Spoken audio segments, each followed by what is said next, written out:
I came home to bury my father, expecting nothing but the hollow ache of grief. Instead, I found a legal document resting on his desk, bearing a signature that looked exactly like mine, but I had never touched that paper.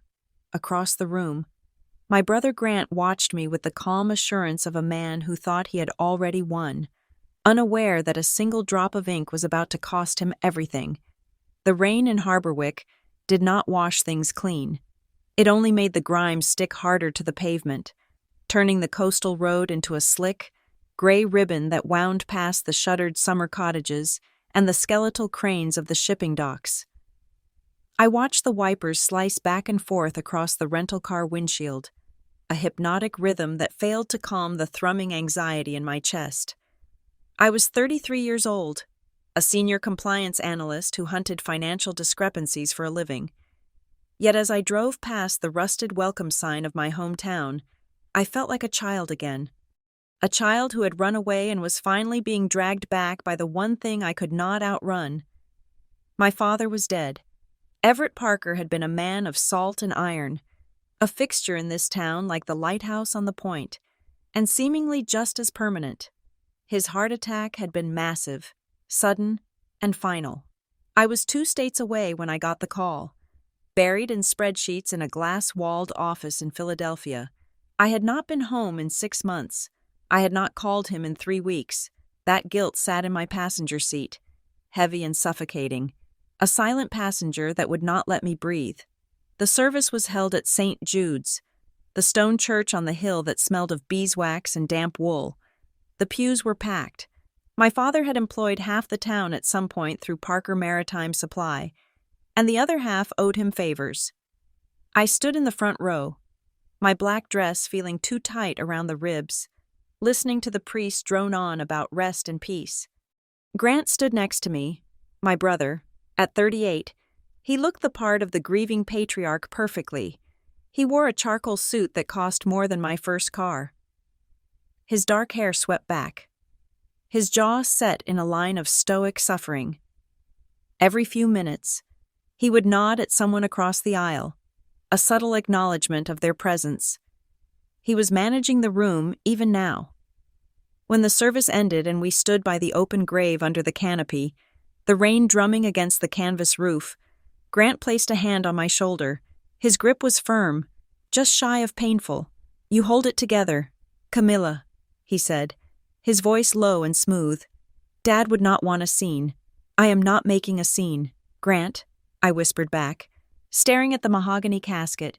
"I am crying. It is a funeral." He gave my shoulder a squeeze that felt less like comfort and more like a warning. "I know," he said. "I am just saying, people are watching. Let me handle the heavy lifting today." I looked at him then. His eyes were dry. He looked clear-headed, focused, like he was closing a deal rather than burying our father. After the burial, the wake was held at the house, the sprawling Victorian on the ridge that my father had bought 20 years ago. It was filled with people eating tiny sandwiches and drinking tepid coffee. I felt like a ghost in my own childhood home. I drifted through the rooms, accepting condolences from people whose names I had forgotten, murmuring thank you until the words lost all meaning. I found Grant in the kitchen, directing the caterers with efficient hand gestures. When he saw me, he steered me toward the corner, away from the noise of the living room. "You look exhausted."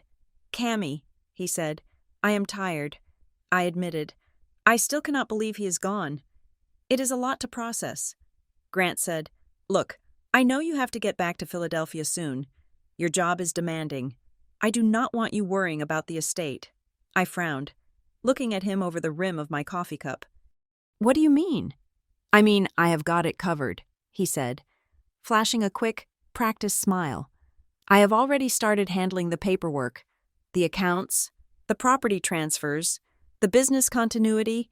It is a mess, obviously. Dad was not exactly organized in his final years, but I am sorting it."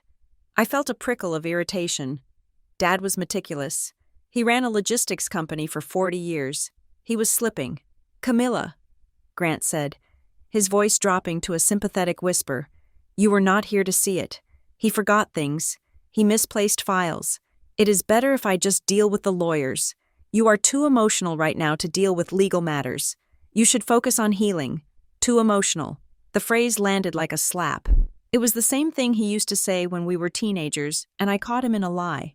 You are being dramatic. Cammy, you are too emotional. I am perfectly capable of handling estate details. Grant, I said, straightening my spine. I do this for a living. I audit corporate compliance. This is different, he said, dismissing my career with a wave of his hand. This is family. It is messy. Just let me be the big brother for once, okay? I have a meeting with Miriam Rowe tomorrow to finalize the initial filings. You do not need to come. Miriam Rowe was the family attorney. She had drafted my father's will 10 years ago. I am coming. I said. Grant's smile didn't falter, but his eyes went flat. If you insist. But honestly, you will just be bored. It is just standard procedural stuff. I did not sleep that night. The silence of the house was oppressive. My father's presence was everywhere. The smell of his tobacco pipe in the curtains, the indentation of his chair in the den. The next morning, needing to feel close to him in a way the funeral hadn't allowed, I drove down to the harbor before the meeting with the lawyers.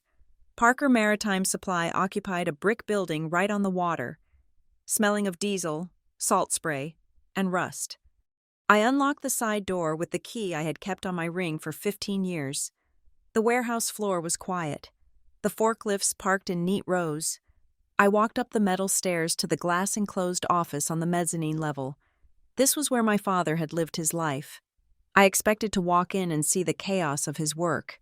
Stacks of bills of lading, catalogs of engine parts, sticky notes plastered to the monitor with his chaotic, sprawling handwriting. I opened the door and stopped. The office was sterile. The desk, usually a landslide of paper, was visible as a broad expanse of wood. The filing cabinets were closed. The corkboard on the wall, usually thumbtacked with invoices and reminders, was bare except for a calendar from 2 years ago. It did not look like my father's office. It looked like a staged room in a furniture catalog. I walked to the desk and pulled open the center drawer. Empty. I checked the side drawers. A few pens, a stapler, a box of paper clips. No personal journals, no checkbooks, no ledgers. I stood there, feeling the cold air from the vent blow against my neck. Grant had said Dad was disorganized, that he was slipping, but this wasn't disorganization. Disorganization leaves a mess. This was a purge. Someone had not just tidied up. They had sanitized the room. They had removed specific files and left nothing behind but the furniture. Why would Grant clear the office before the funeral? The meeting at Wexler and Rowe was scheduled for 2 p.m. The law firm was located in one of the refurbished brownstones downtown, filled with heavy oak furniture and the hush of expensive advice. Miriam Rowe sat behind a desk that looked like a fortress. She was a woman in her 60s with a helmet of stiff gray hair and a pearl necklace that looked heavy enough to choke someone. She had known my father for 30 years. Grant was already there when I arrived, sitting in one of the leather wingback chairs, looking relaxed. He stood up to kiss my cheek, smelling of mint and expensive cologne. "Glad you could make it," he said. I sat down, clutching my purse in my lap. Miriam Rowe peered at me over her spectacles. "Camilla," she said, her voice raspy, "I am so sorry for your loss. Everett was a good man. Thank you." "Miriam," I said, "we are here to review the estate status." Miriam began, opening a thick file folder. "As you know, your father's will splits the assets evenly between the two of you, with Grant named as the executor. That is standard. However, in the last 6 months, there were some adjustments made to the operational control of the assets to assist with your father's declining health." I stiffened. "Adjustments?" Grant leaned forward. "Like I told you. Cammy, Dad was having trouble keeping track of things. We had to streamline the accounts so I could pay the bills." Miriam nodded. "Precisely. To facilitate this, Everett executed a power of attorney and a specialized consent form allowing Grant temporary sole signatories on the primary investment accounts and the property deeds, to ensure liquidity during the transition." I looked from Miriam to Grant. "Sole control? Since when?" Since 3 months ago, Miriam said. She shuffled some papers. It was a prudent move, given the circumstances. And, of course, you signed off on the consent form regarding the family trust distribution changes. The room seemed to tilt slightly to the left. I beg your pardon? I said, my voice sounding very far away. The consent form, Miriam said, sounding bored. The one authorizing the restructuring of the trust management. You signed it in October. I stared at her. I did not sign anything in October. I was in Philadelphia. I have not been to Harborwick since the 4th of July. Grant sighed. A loud, heavy sound of patience being tested. Cammy, do not do this. You signed it. I mailed it to you, remember? You sent it back. I turned to my brother. I never received a document. Grant, and I certainly never signed one giving you control over the trust. Miriam looked uncomfortable. She cleared her throat. Well, I have the document right here.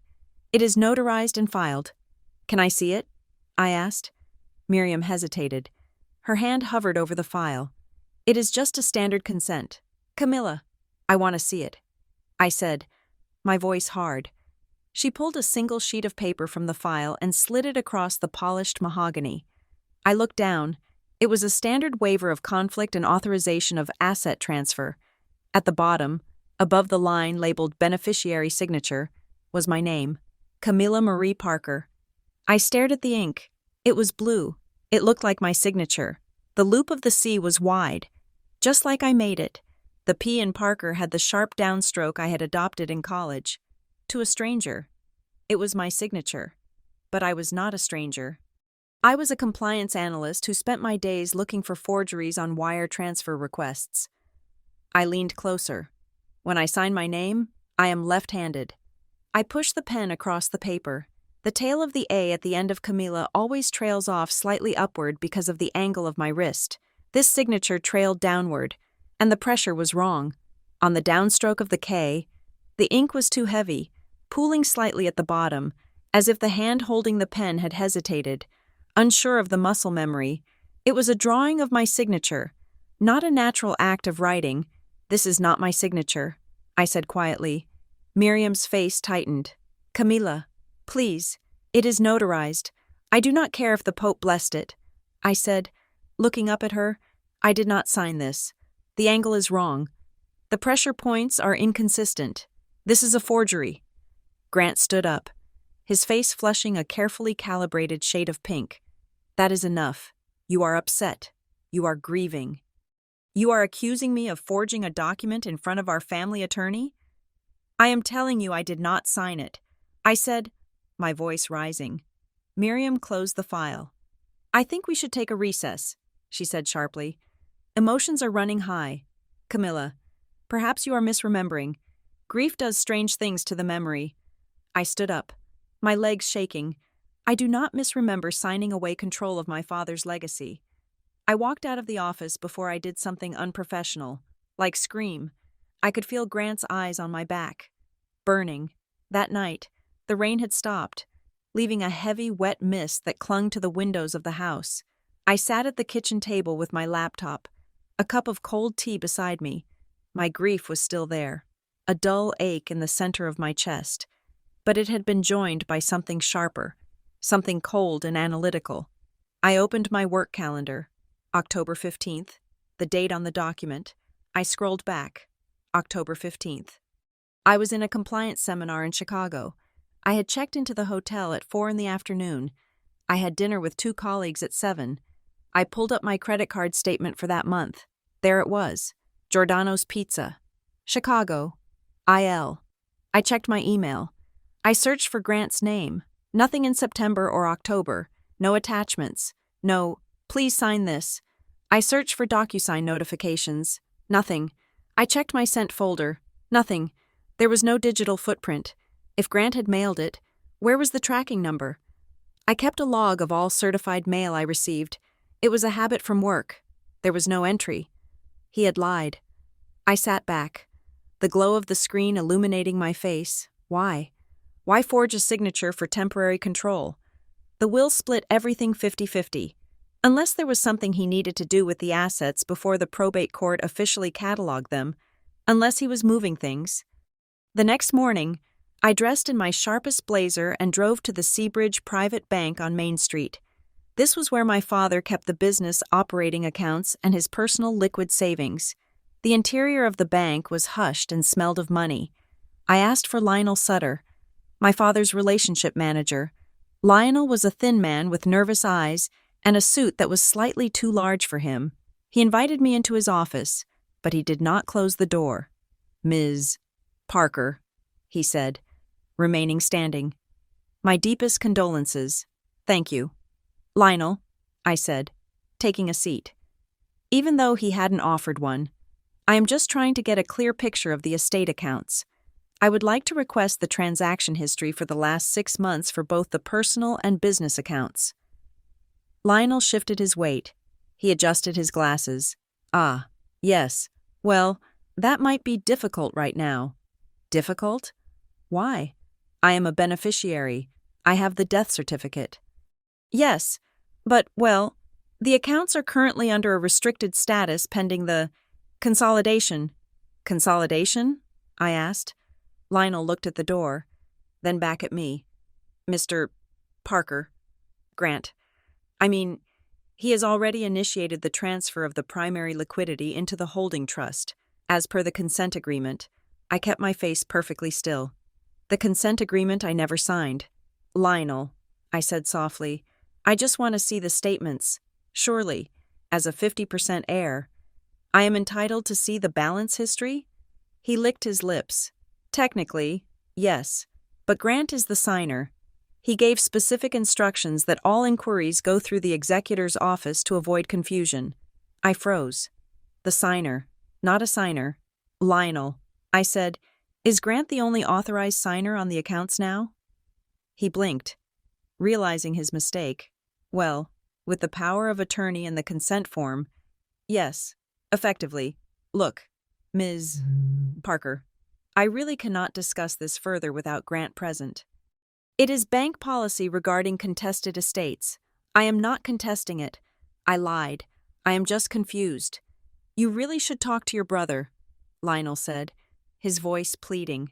"He has it all in hand." I walked out of the bank with my heart hammering against my ribs. He has it all in hand. I needed a sanity check. I drove to a diner on the edge of town, a place with vinyl booths and coffee that tasted like burnt hazelnuts. I called Nora Klein.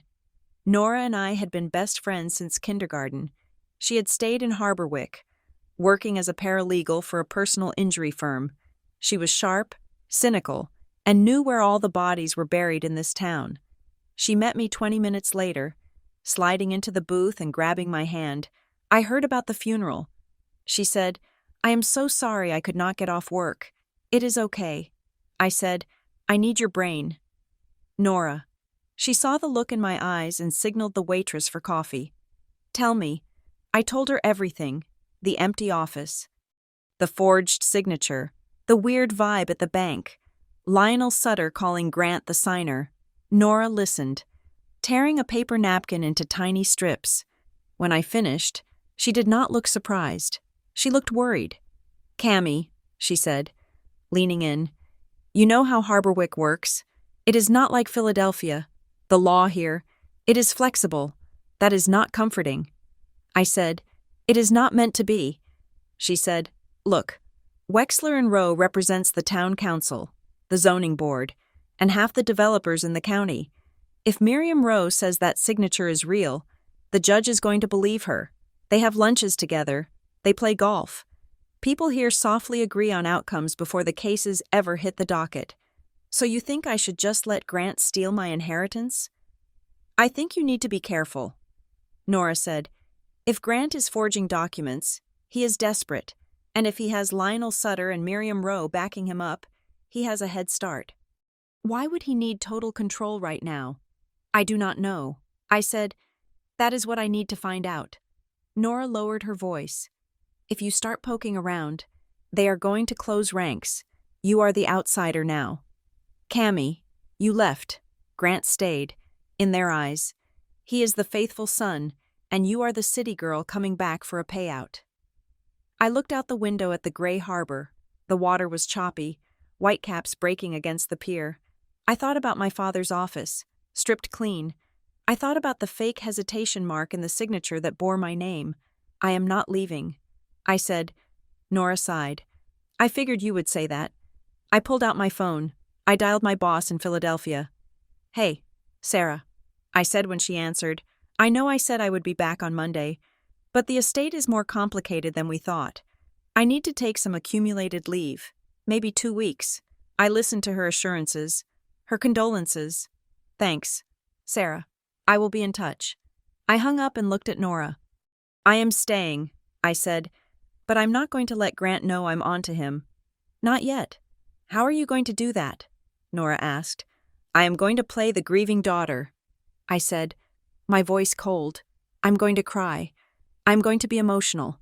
And while he is busy patting me on the head and telling me to rest, I am going to take him apart, piece by piece. Nora smiled. A small, grim expression. Welcome home. Cammy. I paid the check. I had a lot of work to do. And the first step was to stop acting like a sister and start acting like what I truly was. An auditor looking at a crime scene. The drive back to the house was quiet. The fog had lifted slightly, revealing the stark outlines of the trees. I pulled into the driveway and saw Grant's car parked next to mine. He was standing on the porch, smoking a cigarette, a habit he thought he hid from everyone. I checked my face in the rearview mirror. I softened my jaw. I let my shoulders slump. I summoned the tears that were always just below the surface anyway. I stepped out of the car. Grant crushed the cigarette under his heel. Where have you been? He asked. I was worried. I just went for a drive, I said, my voice trembling. I went to the beach. I miss him. Grant. His posture relaxed. The tension left his frame. He walked down the steps and hugged me. I know. Cammy, he said, patting my back. I know. Come inside. I made some tea. We do not need to talk about the legal stuff anymore today. Thank you. I mumbled into his coat, but my eyes were open, staring over his shoulder at the dark windows of the house. He thought he was comforting a broken sister. He had no idea he was holding the evidence that would destroy him. We went inside, and the door clicked shut behind us, locking us in together. The game had begun. The morning after I decided to stay, I treated the kitchen table like a war room, though to anyone watching, it just looked like I was organizing thank you notes. I had drafted a formal letter of demand the night before, stripping away all familial warmth and replacing it with the cold, hard syntax of compliance. I was no longer asking as a sister. I was demanding as a beneficiary. When Grant came downstairs, pouring coffee into a ceramic mug that had been our father's favorite, he looked rested. He was wearing a polo shirt and khakis, the casual uniform of the leisure class he so desperately wanted to inhabit permanently. Morning, Cammy, he said, leaning against the counter. You are up early. I did not look up from my laptop. I have sent an email to you and Miriam Rowe. Grant, he paused, the mug halfway to his mouth. Oh? Regarding what? Regarding the estate, I said, finally turning to face him. I am formally requesting certified copies of all estate documents, including the trust amendments, the power of attorney, and a full transaction history for all accounts dating back 12 months. I also want the contact information for the notary who witnessed that consent form. Grant set the mug down. The clink against the granite was too loud in the quiet kitchen. He laughed, a short, breathless sound that held zero humor. You are kidding, right? We just buried him. Camila, you are sending formal demands? I am doing my due diligence, I said, keeping my voice even. If everything is as standard as you say, this should be easy for you to provide. You said you were handling the paperwork. So, hand it over. He walked over to the table, looming slightly.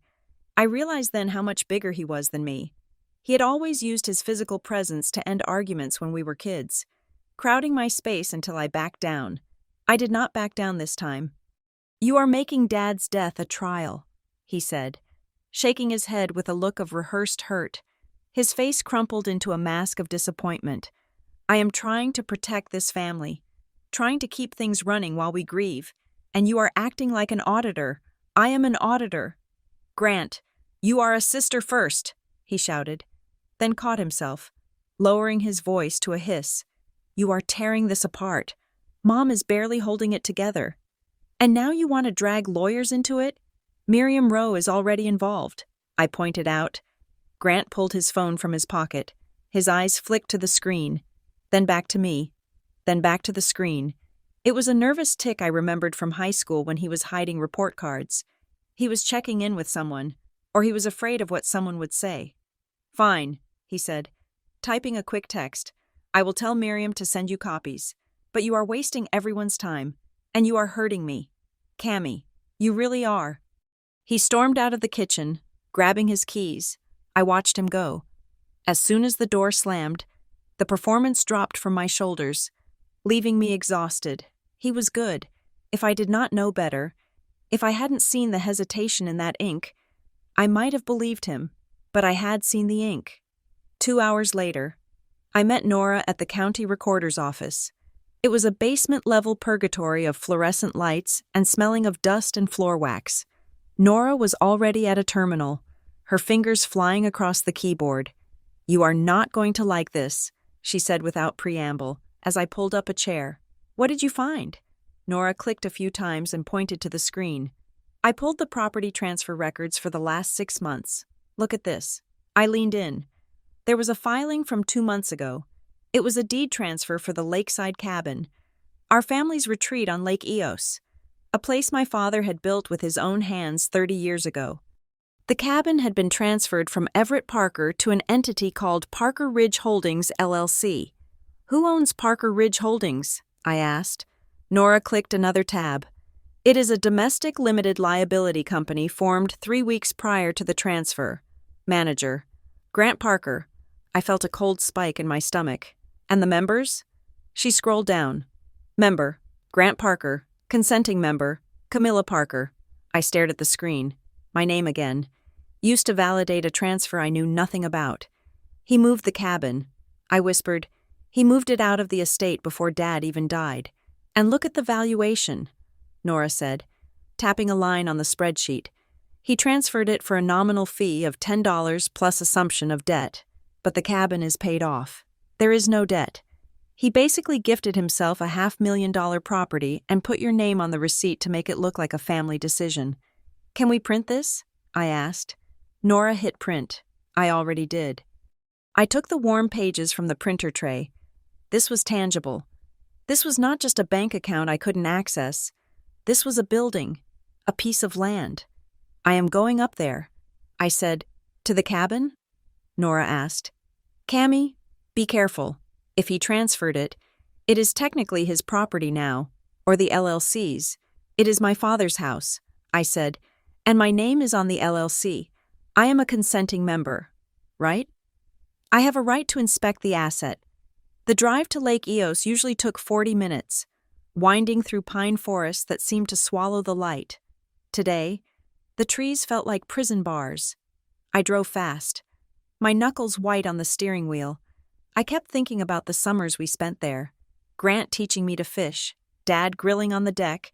It was the one place where we had been a normal, happy family. When I turned onto the gravel driveway, my stomach dropped. The cabin looked the same. Cedar shingles, green trim, the wide porch overlooking the water. But there was a shiny new padlock on the utility shed, and on the front door, right above the handle, was a bright red sticker, protected by Iron Gate Protective Services, 24/7 monitoring. I had never heard of Iron Gate.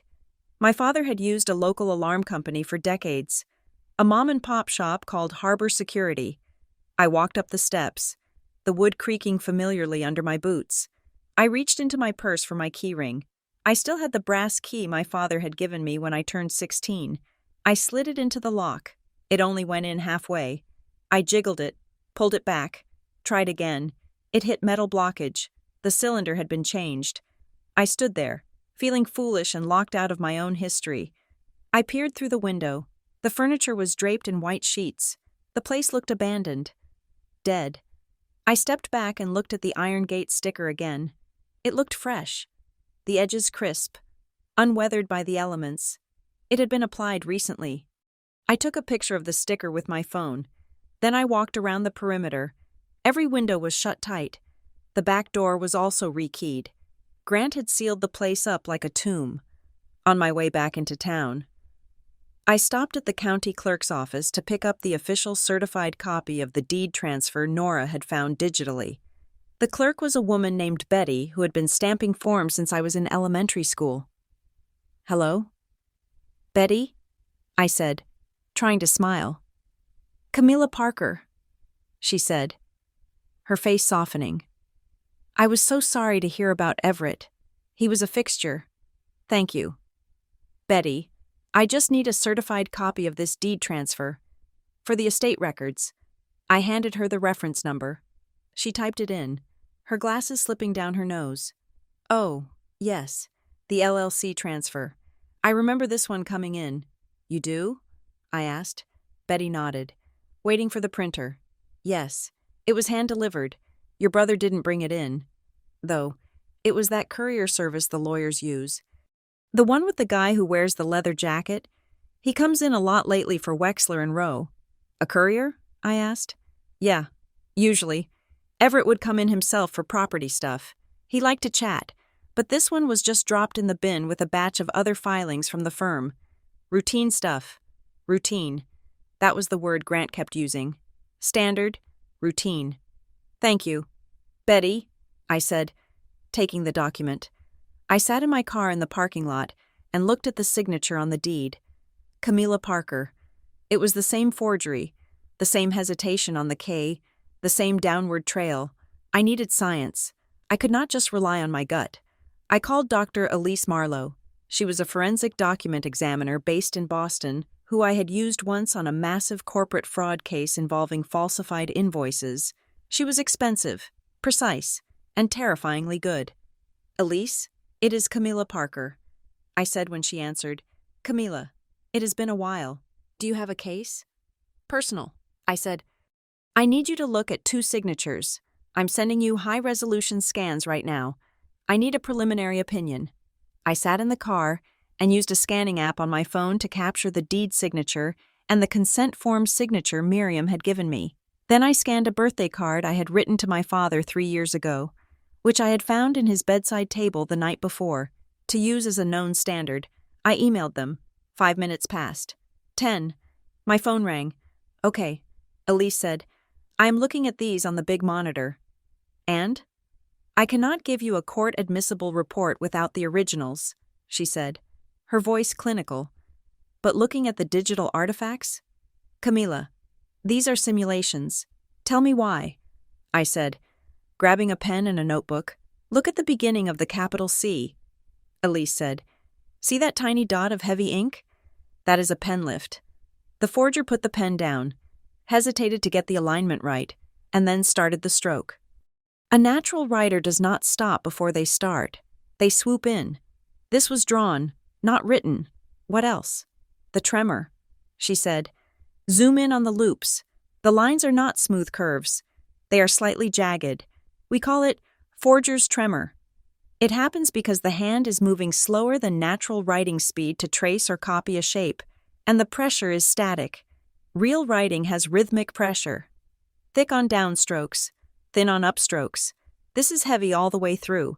It looks like it was done with a felt tip to hide the pressure variance, but the hesitation marks give it away. So, it is definitely not me. It is definitely not you," she confirmed. "And Camilla? The 2 questioned signatures? They are remarkably similar." "What do you mean?" "I mean they overlay almost perfectly. Humans never sign their name exactly the same way twice. There is always natural variation. If these 2 signatures are identical in geometry, it means they were likely traced from a single source model. Someone has a copy of your signature and they are using it as a template." I felt a chill. "Thank you. Elise, send me the invoice." I hung up. Someone had a master copy of my name and they were pasting it onto whatever they wanted. I drove home, my mind racing. I needed to find the source. Where would Grant get a signature of mine to trace? When I walked into the house, the atmosphere was heavy, like the air before a thunderstorm. My mother was sitting in the living room, staring at a turned-off television. Grant was gone. "Mom?" I said softly. She looked up. Her eyes were red and swollen. She looked smaller than I remembered, shrunken by grief and confusion. "Camila," she said, her voice cracking. "Come here." I sat on the sofa beside her. She took my hand. Her fingers were cold. "Grant was here," she said. I stiffened. "What did he say?" "He's worried about you," she said. "He says you are confused, that you are looking for fights where there are not any. He is lying to you." "Mom," I said gently. "Please, Cammy," she said, squeezing my hand hard. "Please stop digging." I pulled back slightly. "Mom, he is moving assets. He forged my name on a deed. He locked us out of the cabin. He is handling it," she cried out, a sudden burst of desperation. "He is the man of the house now. Your father trusted him. Why can't you?" "Because Dad didn't trust him," I wanted to say, but I couldn't prove that yet. "Mom, the cabin is in an LLC I never agreed to. It is for tax purposes," she insisted, parroting words I knew she didn't fully understand. Grant explained it. "It protects the property. He is trying to save what your father built, and you are attacking him. I cannot take it. Cammy, I just lost my husband. Do not make me lose my children to a feud. Please, just let him handle it." Her pleading hit me harder than Grant's anger ever could. He was using her. He knew I could withstand his bullying, but he knew I would crumble under her tears. He was weaponizing her grief to shield his crimes. "I will try. Mom, I lied. I just want to understand things. That is all." She hugged me, sobbing into my shoulder. I held her, staring at the wall, my anger hardening into something diamond-sharp. He had crossed a line. Stealing money was one thing. Torturing our mother to cover his tracks was another. I waited until she went to bed. I could not sleep. The house felt full of secrets. I went into my father's study, the one room Grant hadn't totally sanitized yet, mostly because it was filled with old books and sentimental clutter rather than business files. I sat at his heavy oak desk. This was where he paid bills, wrote letters, smoked his pipe. I opened the drawers, looking for, I didn't know what, a diary? A note? The drawers were mostly empty of current papers. Grant had been thorough, but in the back of the bottom drawer, stuck under a dried-up bottle of correction fluid, was a torn piece of yellow sticky note. I peeled it off carefully. It was old, the adhesive failing. The handwriting was my father's. Jagged, hurried scrawl. Ashbrook. Don't trust. The rest of the note was ripped away. Ashbrook. The name sounded vaguely familiar, like a street name or a park I had passed 1,000 times but never noticed. I opened my laptop and typed Ashbrook Harborwick into the search bar. The first result was a defunct website for the Ashbrook Renewal Foundation. I clicked on it. The site had not been updated in years. The banner image showed a rendering of a waterfront development that had never been built, a shiny complex of condos and retail spaces on the west side of town. The text was full of buzzwords: community revitalization, sustainable future. I scrolled to the About Us page. It listed a board of directors. Most of the names were local business owners I recognized vaguely. But there, third on the list, was Miriam Rowe, legal counsel. I sat back. Miriam Rowe was on the board of the nonprofit. I kept digging. I searched for news articles mentioning Ashbrook. There were a few puff pieces from 10 years ago about the launch of the foundation, promising to clean up the old industrial district. Then, the articles stopped. The project had quietly died. Why would my father write, "Don't trust," about a dead nonprofit? I picked up my phone and searched through the digital backup of my father's cell phone contacts I had made when I helped him switch to a new iPhone last Christmas. I still had the file on my cloud drive. I scrolled through his call logs from the weeks before he died. There were the usual calls to the office, to Grant, to Mom, but 3 days before his heart attack, there was an outgoing call to a number labeled T. Lorne, ledger line. The call lasted 12 minutes. 2 days later, the day before he died, there was a calendar entry, meeting with T. Lorne at diner, 10:00 a.m. But right next to it, written in all caps in the notes field, canceled. I searched for T. Lorne Harborwick Ledger Line, Tessa Lorne, investigative reporter. My father, a man who hated the press and thought journalists were vultures, had scheduled a meeting with an investigative reporter 24 hours before his heart fell silent, and then he, or someone else, had canceled it. Why? What did he have to say? I looked back at the sticky note. Ashbrook. I went back to the public records database Nora had given me access to. I searched for Ashbrook Renewal Foundation in the property records. The foundation owned 3 parcels of land. All of them were on Briar Street. Briar Street. The name triggered a memory, a flash of something dark and smoky from years ago. There had been a fire, a big one. I checked the dates. The properties were purchased in 2012. The nonprofit dissolved in 2015. I looked at the dissolution paperwork. The assets, the land on Briar Street, were sold off to a private entity. I clicked on the buyer, Mainsail Advisory Group. I ran a search on Mainsail Advisory Group. It was a shell, no website, no phone number, just a registered agent address at a mailbox store in a strip mall 3 towns over. But the registered agent's name was familiar. Elena Sutter. Sutter, Lionel Sutter, the banker, the man who had called Grant, the signer. I felt the connections clicking into place like the tumblers of a safe. My father's lawyer was on the board of the nonprofit that bought land. The nonprofit sold the land to a company connected to the banker who was now helping Grant lock down the estate, and my father had warned himself, or me, not to trust Ashbrook. Grant wasn't just stealing the inheritance, he was covering up a network that involved the lawyer, the banker, and something that happened years ago on Briar Street. I looked at the clock. It was 3 a.m. The house was silent, but for the first time since coming home, I didn't feel the crushing weight of grief. I felt the cold, electric hum of the hunt. I was going to find out what happened on Briar Street, and I was going to find out why my father had to die before he could tell the truth. I closed the laptop, but the light from the screen seemed to burn in my eyes even in the dark. Don't trust. I didn't trust anyone, not anymore. The next morning, I woke up with a headache that sat behind my eyes like a bruised fruit. I dressed quickly, skipping coffee. I needed to see the physical reality of what I had found online. I drove to Briar Street. It was on the west side of Harborwick, an area that had seen better days. It was a mix of auto body shops, long-term storage facilities, and empty lots overgrown with weeds. I found the address listed for the Ashbrook properties. It was a vacant lot surrounded by a chain-link fence. In the center of the lot stood the charred skeleton of a building, brick walls blackened by soot, roof collapsed, windows gaping like empty eye sockets. The weeds had grown high around it, reclaiming the ruin. I parked the car and walked to the fence. There was a rusted sign hanging zip-tied to the metal mesh. No trespassing. Property of Mainsail Advisory. I gripped the cold metal of the fence. This was the warehouse. The fire had happened years ago, but the debris had never been cleared. Why? Prime real estate in a coastal town? Just left to rot? A truck rumbled past, kicking up dust. I watched it go, then looked back at the ruin. My phone buzzed in my pocket. It was a text from Nora. Got a hit on that courier service. They deliver to the clerk's office every Tuesday and Thursday.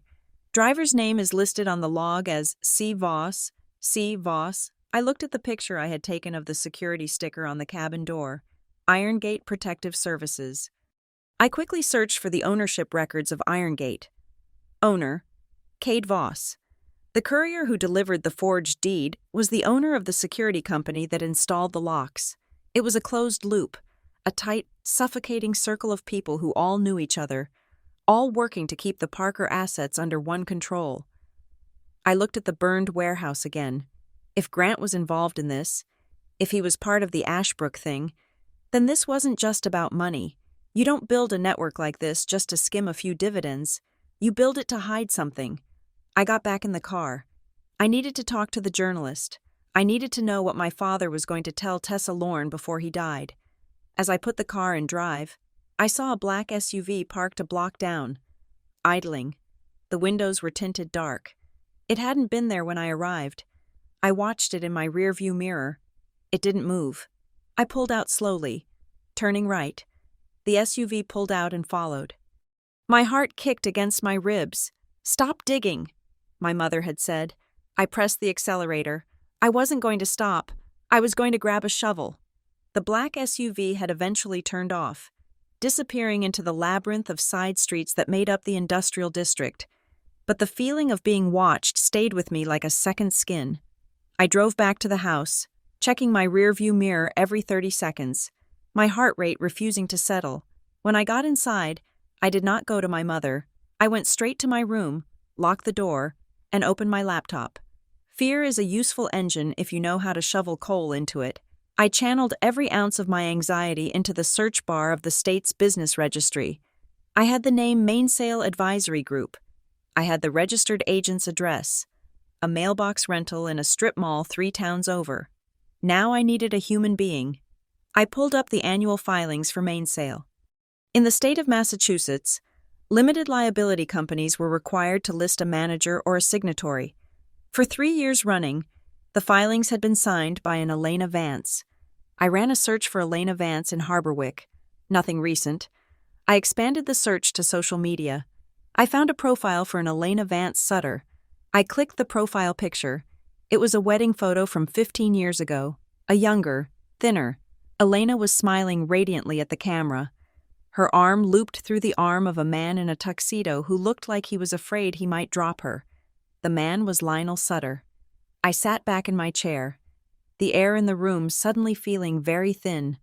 Lionel Sutter, my father's personal banker at Seabridge Private, the man who was currently stonewalling me on the estate accounts, was married to the registered agent of the company that had purchased the Briar Street property from the Ashbrook Renewal Foundation. The circle was not just tight, it was incestuous.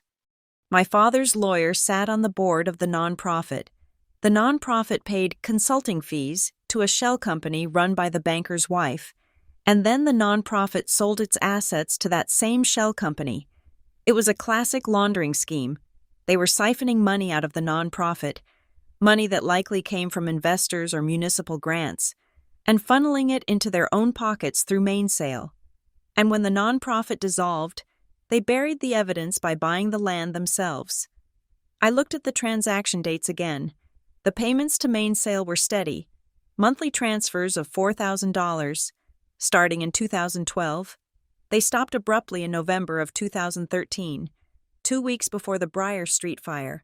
I needed to look Lionel Sutter in the eye. I waited until the next morning. I dressed in a navy suit, the kind I wore when I had to deliver bad news to a compliance board. It was armor.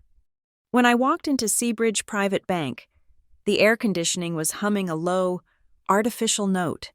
The teller looked up, recognized me, and reached for the phone, but I was already walking toward the glass office in the back. Lionel Sutter was on a call. When he saw me standing in his doorway, he flinched, almost dropping the receiver. He murmured a quick goodbye and hung up. "Ms. Parker," he said, standing up. "I did not see an appointment on the books. I do not need an appointment to ask a procedural question." "Lionel," I said, stepping into the office and closing the door behind me. I did not sit down. I wanted the height advantage. He adjusted his glasses, his fingers trembling slightly. "We have been over this. Camilla. Grant is the signatory. I cannot release the statements to you without his authorization. I am not here about the statements." I said, "I am here about the beneficiary vetting process for the estate trust." He blinked. Confused. "The vetting process?" "Yes. As a compliance officer, I know that banks are required to perform due diligence on all entities connected to a high-value estate. I was just wondering if you apply the same rigor to third-party vendors." Lionel's smile was thin and watery. "I am not sure I follow." I leaned forward, placing my hands on his desk. I noticed a framed photo of his wife, Elena, on the credenza behind him. "Mainsail Advisory Group," I said. The color drained from his face so fast, it was like someone had pulled a plug. He opened his mouth, but no sound came out. I was reviewing some old files. I continued, my voice conversational but lethal. and I noticed a series of transfers from the Ashbrook Renewal Foundation to Mainsail. I was curious if the bank flagged those as potential conflicts of interest. Considering the registered agent for Mainsail shares a last name with a senior relationship manager at this branch, Lionel stood up, his chair scraping loudly against the floor mat. "Ms. Parker," he said, his voice rising an octave, "I think you should leave. I am just asking. Lionel, did you disclose your wife's involvement in Mainsail to the bank's ethics committee? Or was that a private arrangement? You do not know what you are talking about." He stammered, That is ancient history. It feels very current to me."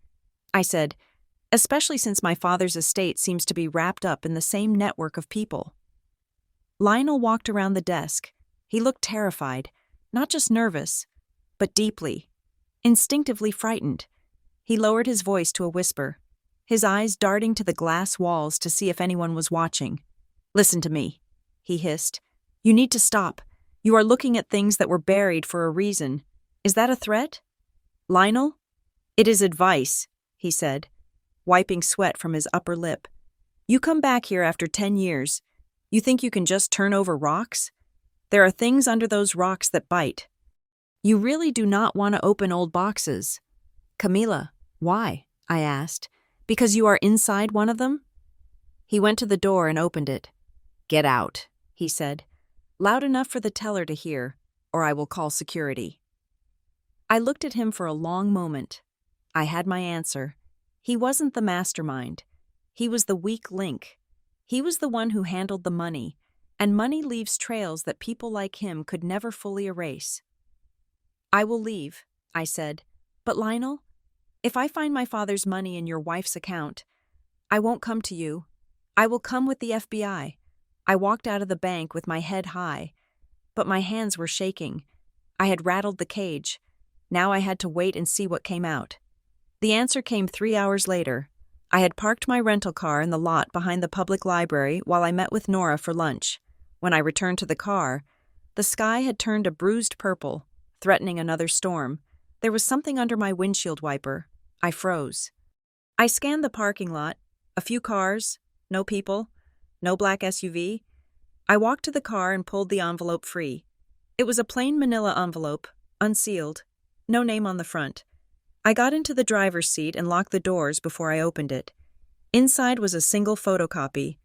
The paper felt old, slightly brittle, as if the original document had been sitting in a basement for a decade. It was a summary sheet from the Harborwick Fire Department.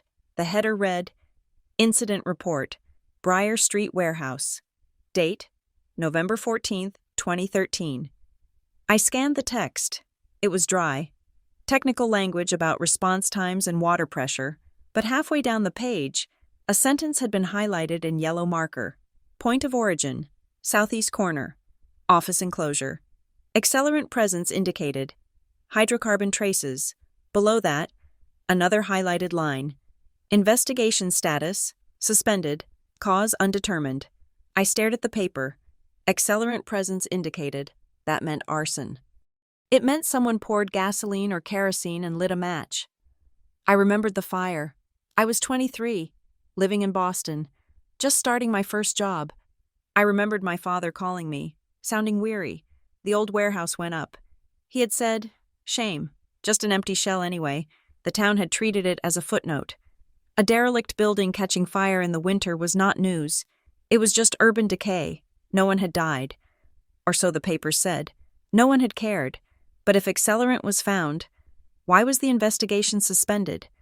Why was the cause listed as undetermined? I flipped the paper over. On the back, handwritten in block letters, were 2 words. Keep going. I looked around the parking lot again. Someone was watching me. Someone who knew I was digging and wanted to help, or wanted to use me to settle a score. I started the car. I needed to know what my father had tried to tell the journalist before he died. Tessa Lorne agreed to meet me at a roadside park halfway between Harborwick and the next town over. She said she didn't want to be seen in the city with a Parker. I arrived early and sat on a bench overlooking the salt marshes. The reeds were brown and dead, rustling in the wind. Tessa arrived in a battered sedan. She was younger than I expected, maybe 30. with sharp features and hair pulled back in a severe ponytail. She wore a denim jacket and looked like she hadn't slept well in a week. "Camilla Parker," she said, not offering a hand. "You look like him, so I'm told." I said, "Thank you for meeting me." She sat on the other end of the bench, keeping a distance. "I was surprised you called. I thought your brother would have put a gag order on the whole family by now." "Grant does not control me," I said. "He seems to control everything else," she muttered. She pulled a pack of cigarettes from her pocket, lit one, and blew the smoke away from me. "Your father called me." "Did you know that?" "I saw the call log." I said, "And the canceled meeting." "I didn't cancel it," Tessa said. "He did.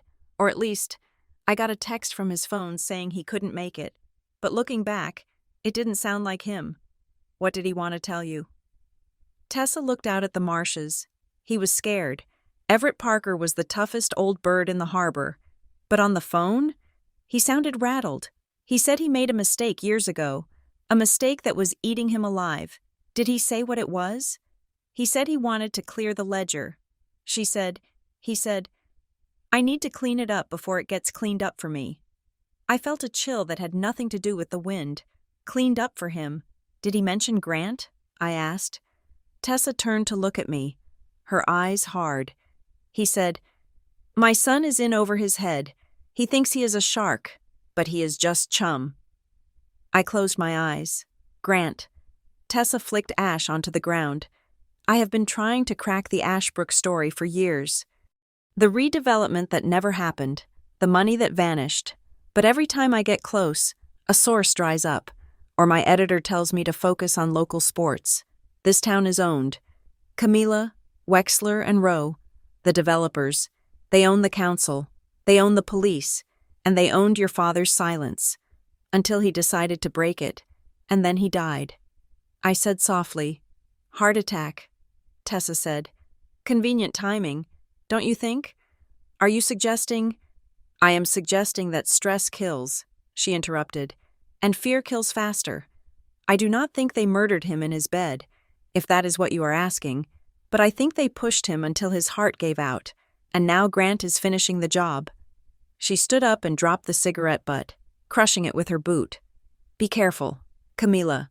If your father was ready to talk, it means the secret is big enough to destroy them all, and they know you are here." She started walking back to her car. "Wait," I called out. "Who gave me the fire report?" She stopped but didn't turn around.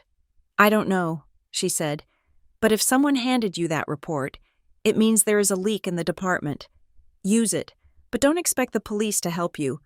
They suspended that investigation for a reason. When I got back to the house, Grant was waiting for me. He was sitting in the living room, a tumbler of scotch in his hand. The television was off. The house was quiet. "Sit down." "Cammy," he said. I stayed standing in the doorway. "I am fine standing." He sighed, swirling the amber liquid in his glass. "I have been thinking, this whole thing, the lawyers, the auditing, the fighting, it is not what Dad wanted. Dad wanted honesty." I said. Grant laughed bitterly. "Dad wanted peace. He wanted the name Parker to mean something. Look, I know you are upset about the trust. I know you feel like I'm pushing you out. I am not. I am just trying to navigate a complex situation." He reached into his jacket pocket and pulled out a folded document. He placed it on the coffee table. "So, I came up with a solution," he said. I looked at the paper. "What is this?" "It is a settlement," he said. "A buyout. I have arranged for a cash payment of $200,000 to be transferred to you immediately, tax-free. It comes out of my personal equity, not the estate. $200,000. I repeated, "It is a lot of money," Grant said, leaning forward. "It can pay off your mortgage in Philly. You can take a trip. You can grieve without worrying about bills. And what do I have to do?" "Just sign a waiver," he said, shrugging as if it were a minor detail.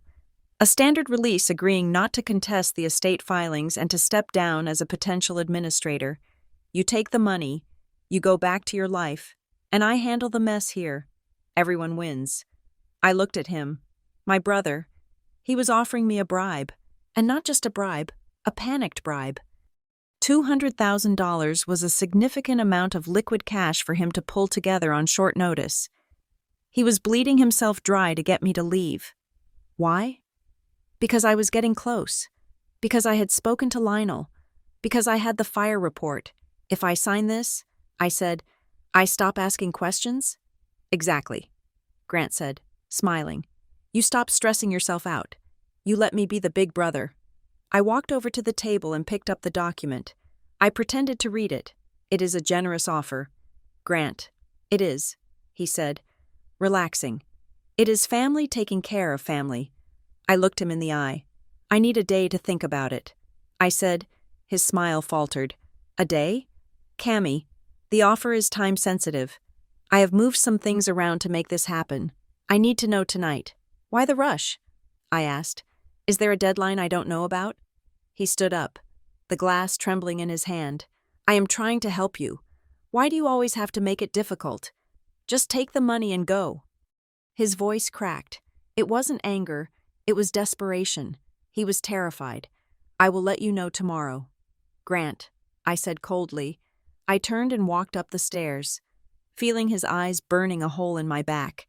He didn't just want me gone. He needed me gone. My phone buzzed as I entered my room. It was an email from Elise, the forensic examiner. Subject: Source identification update. I opened the attachment. It was a technical breakdown of the forged signatures, overlaid with a new image. Camila. The email read, I ran the geometry of the forgery against a database of document types. I found a match for the source template, the signature they used to trace your name. It comes from a standard real estate closing affidavit from roughly 5 years ago. Specifically, the seller's residency certification. I froze. 5 years ago. I had sold a small condo in Harborwick 5 years ago, my starter home before I moved to Philadelphia. I realized, Elise continued, that the specific degradation of the ink line suggests the source was a scanned PDF, likely stored in a low-resolution archival system.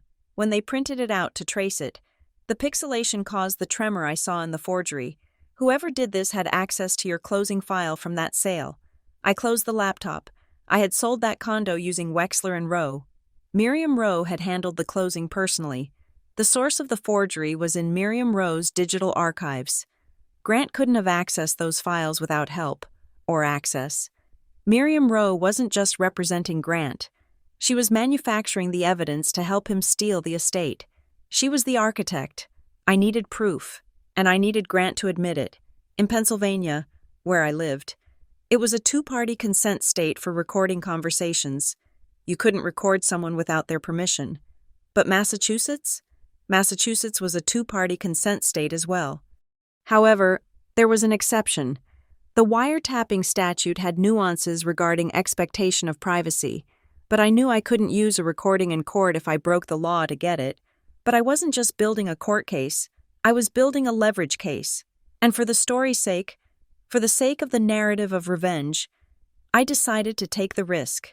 I needed him on tape, not for the judge, but for the moment when I would look him in the eye and tell him I owned him. Wait, I corrected myself. I needed to be smarter. I would stage the conversation in a place where there was no expectation of privacy, a public place, a park bench, a coffee shop patio. If I recorded him there, I might have a lane. No, I would do it in the house. I would take the risk, because the truth mattered more than the admissibility. I pulled a small digital recorder from my work bag, a tool of the trade for dictating audit notes. I taped it to the underside of the kitchen table. Then I went to find Grant. He was on the back porch now, staring out at the dark yard. The rain had started again. Grant, I said. He didn't turn. Have you decided? I stepped out onto the porch. The air was cold and smelled of wet earth. I can't take the money. Grant, he whipped around. Why? Is it not enough? I can maybe squeeze another 50 out of the business accounts. It is not about the amount, I said. It is about where it is coming from. What is that supposed to mean? It means I know about Ashbrook. Grant. The silence that followed was heavy, louder than the rain. Grant's face went completely slack. The mask of the grieving brother vanished. replaced by something hollow and ugly. Ashbrook, he repeated, his voice flat. I know about the nonprofit, I said, stepping closer. I know about Mainsail Advisory. I know about the warehouse fire on Briar Street. And I know you are using the estate to cover up the tracks that Dad left behind. Grant laughed. It was a dry, rasping sound. You think you are so smart, Cammy. You come back here with your city suit and your compliance checklists, and you think you understand how the world works. I understand fraud. I said, You understand nothing, he shouted. You think Dad was a saint? You think he built this business on handshakes and goodwill? He did what he had to do, and I am doing what I have to do to keep it from burning down. Is that why you forged my signature? To save the business? I did what was necessary. Grant stepped into my personal space, smelling of scotch and fear. You were not here. You were gone. You left us. You have no right to judge the choices we made to survive. Is that what you call it? Survival? Stealing from your sister? Laundering money through a banker's wife? He grabbed my arm. His grip was painful. You need to stop. Camilla, I am not asking any more. Or what? I challenged. Yanking my arm free? What happens if I don't stop? Do I end up like the warehouse?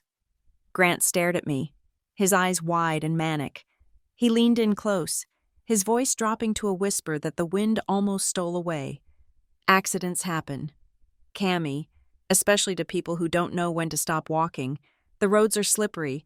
The harbor is deep. You should take the money and go back to Philadelphia before you slip. He turned and walked back into the house, slamming the sliding glass door behind him. I stood in the rain, shaking. I didn't have the recorder on the porch. I had taped it to the kitchen table. I had missed the confession. But then I looked at my phone in my hand. The voice memo app was running. The red waveform was pulsing with the sound of the rain. I had hit record before I stepped outside. I played it back, holding the phone to my ear. Accidents happen. Cammy, especially to people who don't know when to stop walking. I had him. I went back inside, avoiding the living room, and went straight to my room. I saved the file to the cloud. I emailed a copy to Nora. I emailed a copy to a secure server at my firm. I sat on the edge of my bed and took a deep breath. I had a choice now. I could go to the police with the recording. It was a threat. It might be enough for a restraining order, but a restraining order wouldn't get my father's assets back. It wouldn't expose Miriam Rowe. It wouldn't solve the mystery of the fire. I needed to destroy the whole network. I took out a fresh notebook and drew a line down the middle of the page. On the left side, I wrote, Civil case, objective, remove Grant as executor, void the forged documents, recover the assets, evidence, the forensic signature analysis, the metadata from the scanner. I still needed to get this, the bank stonewalling.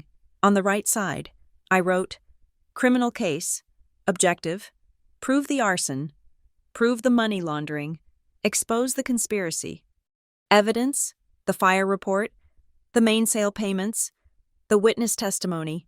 I needed to find someone who was there. I looked at the sticky note I had found in my father's desk. Don't trust. I wrote a new name at the bottom of the page. Paul Danner. He was the name listed as the lead investigator on the fire report I had found on my windshield. If anyone knew why the investigation was suspended, it was him. I closed the notebook. Grant thought he had scared me. He thought the threat of an accident would send me running back to the safety of my cubicle. He was wrong. He hadn't scared me away. He had just given me the motive to burn his whole world down, brick by corrupt brick. I filed the petition for an independent temporary administrator on a Tuesday morning, the kind of gray, miserable day that makes the coast look like a bruise. I stood in the clerk's office at the county courthouse, watching the stamp come down on the paperwork with a satisfying thud. It was a declaration of war, written in the polite, suffocating language of probate law. I was accusing my brother of forgery and conflict of interest, and I was asking the court to strip him of his power before he could bleed the estate dry. I expected a fight. I expected Grant to bluster and Miriam Rowe to file a dozen procedural delays. What I did not expect was the sheer viciousness of their counterattack. 2 days later, My email pinged with a notification from the court system. Miriam Rowe had filed a response. I opened the document. Sitting in my rental car outside the library, using their free Wi-Fi because I no longer trusted the internet connection at my mother's house. The legal prose was sharp, but the narrative they constructed was brutal. The petitioner, Camilla Parker, has been estranged from the family for years. The brief read: since the death of the decedent, Ms. Parker has exhibited signs of erratic behavior, extreme emotional instability, and paranoia. The respondent, Grant Parker, submits that this petition is a manifestation of Ms. Parker's unmanaged grief and an attempt to lash out at the stable family members who remained in Harborwick to care for the decedent. Unstable, erratic, paranoia. They were not just arguing the law, they were dismantling my sanity. They were using my distance against me, painting me as the hysterical city daughter crashing the funeral to break the china. I felt the heat rise in my cheeks, a flush of pure, distilled rage. I was a compliance analyst. My entire career was built on precision, on facts, on being the calmest person in the room when the numbers didn't add up. To be called unstable by a woman I knew was helping my brother launder money was a special kind of insult, but the real blow was yet to come. My phone rang. The screen showed the number for the Philadelphia office of the financial firm where I had built my life for the last 7 years. It was the managing director, Sarah. I answered, forcing my voice to be steady. Hello? Sarah? I was just about to check in. I know I extended my leave, but, Camilla. Sarah interrupted. Her voice was cold. It lacked the warm, collegial tone she usually used. I am afraid this is not a check-in call. I have human resources on the line as well. My stomach dropped. HR? Why? Ms. Parker, a dry voice said. This is David from Employee Relations. We are calling to inform you that you are being placed on immediate administrative leave, pending an internal investigation. Investigation? I asked, the word tasting like ash. For what? We received a formal complaint regarding financial impropriety. David said, specifically, allegations that you have knowingly participated in fraudulent property transfers involving a shell entity known as Parker Ridge Holdings, and that you are currently the subject of a fraud inquiry in the state of Massachusetts. The world stopped spinning. The air left the car. Parker Ridge Holdings. The LLC Grant had created, the one where he had forged my signature as a consenting member. He reported me. I whispered, the complaint included documentation signed by you, authorizing the transfer of assets into an entity that is now being flagged for irregular activity. David continued, given your role in compliance, surely you understand that we have zero tolerance for even the appearance of financial misconduct. Until this is resolved, your access to firm systems is revoked. But I didn't sign it. I protested, my voice rising. That is what I am fighting right now. My brother forged my name. That is a matter for the authorities. Sarah said, cutting me off. We have to protect the firm. Camilla, if you clear your name, we can discuss reinstatement. But right now, you are a liability. The line went dead. I sat there, staring at the phone. Grant had not just stolen my inheritance. He had reached out across 300 miles and torched my career. He had used the very crime he committed, the forgery, as evidence to destroy my credibility. If I claimed fraud now, it would look like I was just trying to save my job. He was trying to erase me.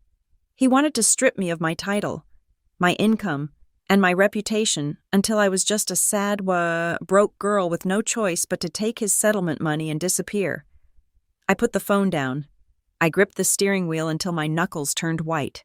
Tears pricked my eyes, hot and stinging, but I refused to let them fall. If I cried, they won. If I broke, they were right. I am not unstable. I said to the empty car, I am angry, and anger was a fuel I could use. I found Nora at the diner, nursing a coffee and looking through a stack of papers she had smuggled out of the archives during her lunch break. When I told her about the call from Philadelphia, she looked like she wanted to punch a hole in the wall. That son of a... She started, then stopped, glancing at the waitress. That is low. Cammy. Even for Grant, that is nuclear. It means he is scared, I said, stirring sugar into my iced tea. He is throwing everything he has at me because he knows I'm getting close to the fire. Speaking of the fire, Nora said, sliding a spreadsheet across the Formica table. I found something. I started cross-referencing the property transfers and the LLC formations associated with your father's business partners. Look at the dates. I looked.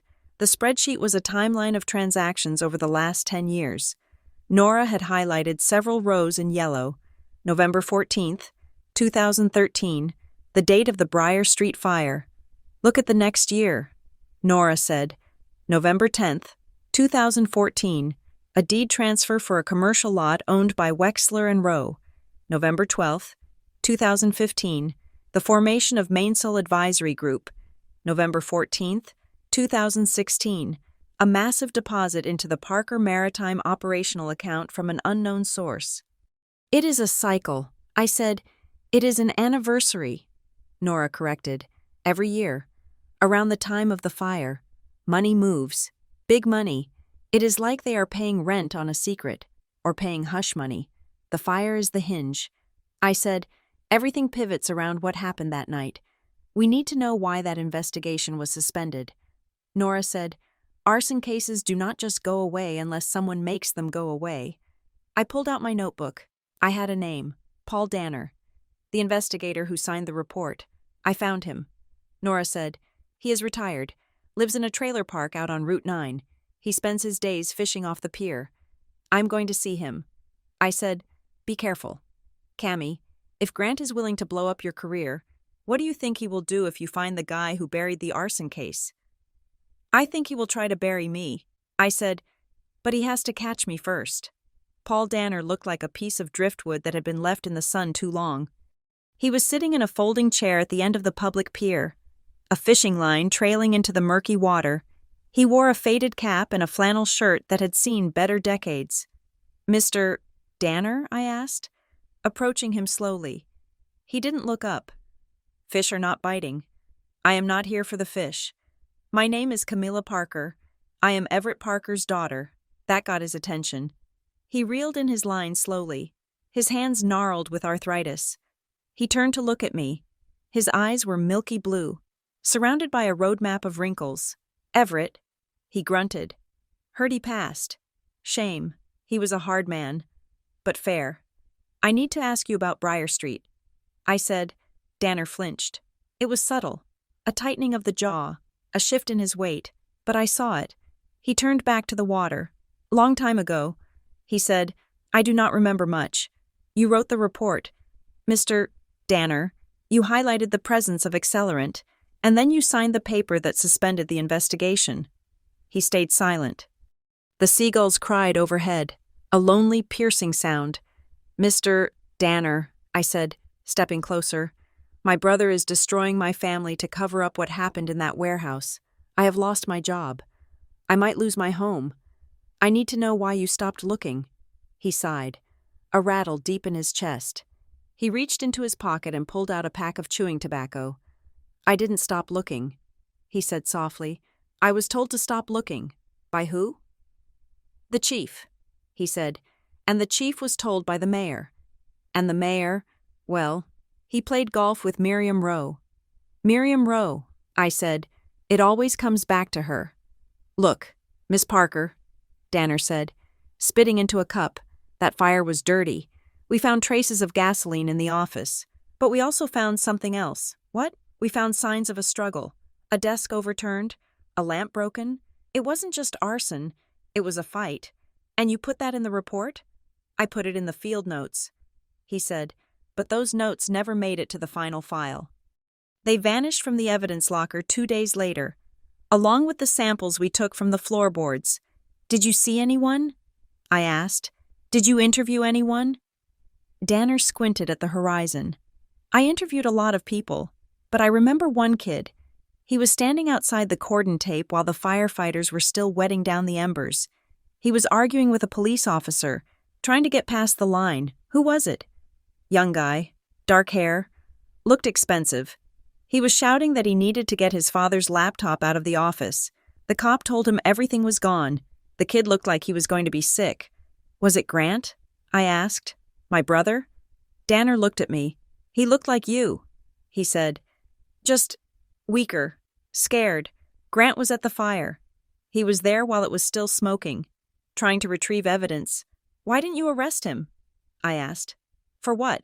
Yelling at a cop? Danner shrugged. By the time I wanted to bring him in for questioning, the order came down. Accidental electrical failure. Case closed. Retire early. Paul, and keep your pension. So I did. He cast his line back into the water. You are playing a dangerous game.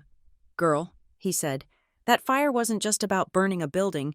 It was about burning a problem. What problem? I don't know, he said, but whatever was in those files they burned. It was worth killing for, or at least, worth ruining a good man's reputation for. I thanked him and walked back to the car. My hands were shaking again. Grant had been there. He had been desperate to get something out of the office, but Danner said the field notes vanished. The samples vanished. Where did they go? I spent the next day in the basement of the municipal archives. I was looking for disposal records. If the police department had purged the evidence, there had to be a log. Bureaucracy never destroys anything without writing it down first. I searched through the manifests from 2014. Uniform disposal. Vehicle decommission. Office supplies surplus.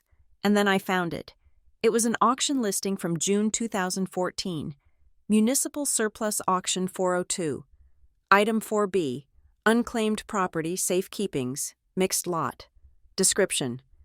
Various contents from Briar Saint, cleanup, metal shelving, filing cabinets, damaged. One banker's box, client files, water damaged. They had sold it.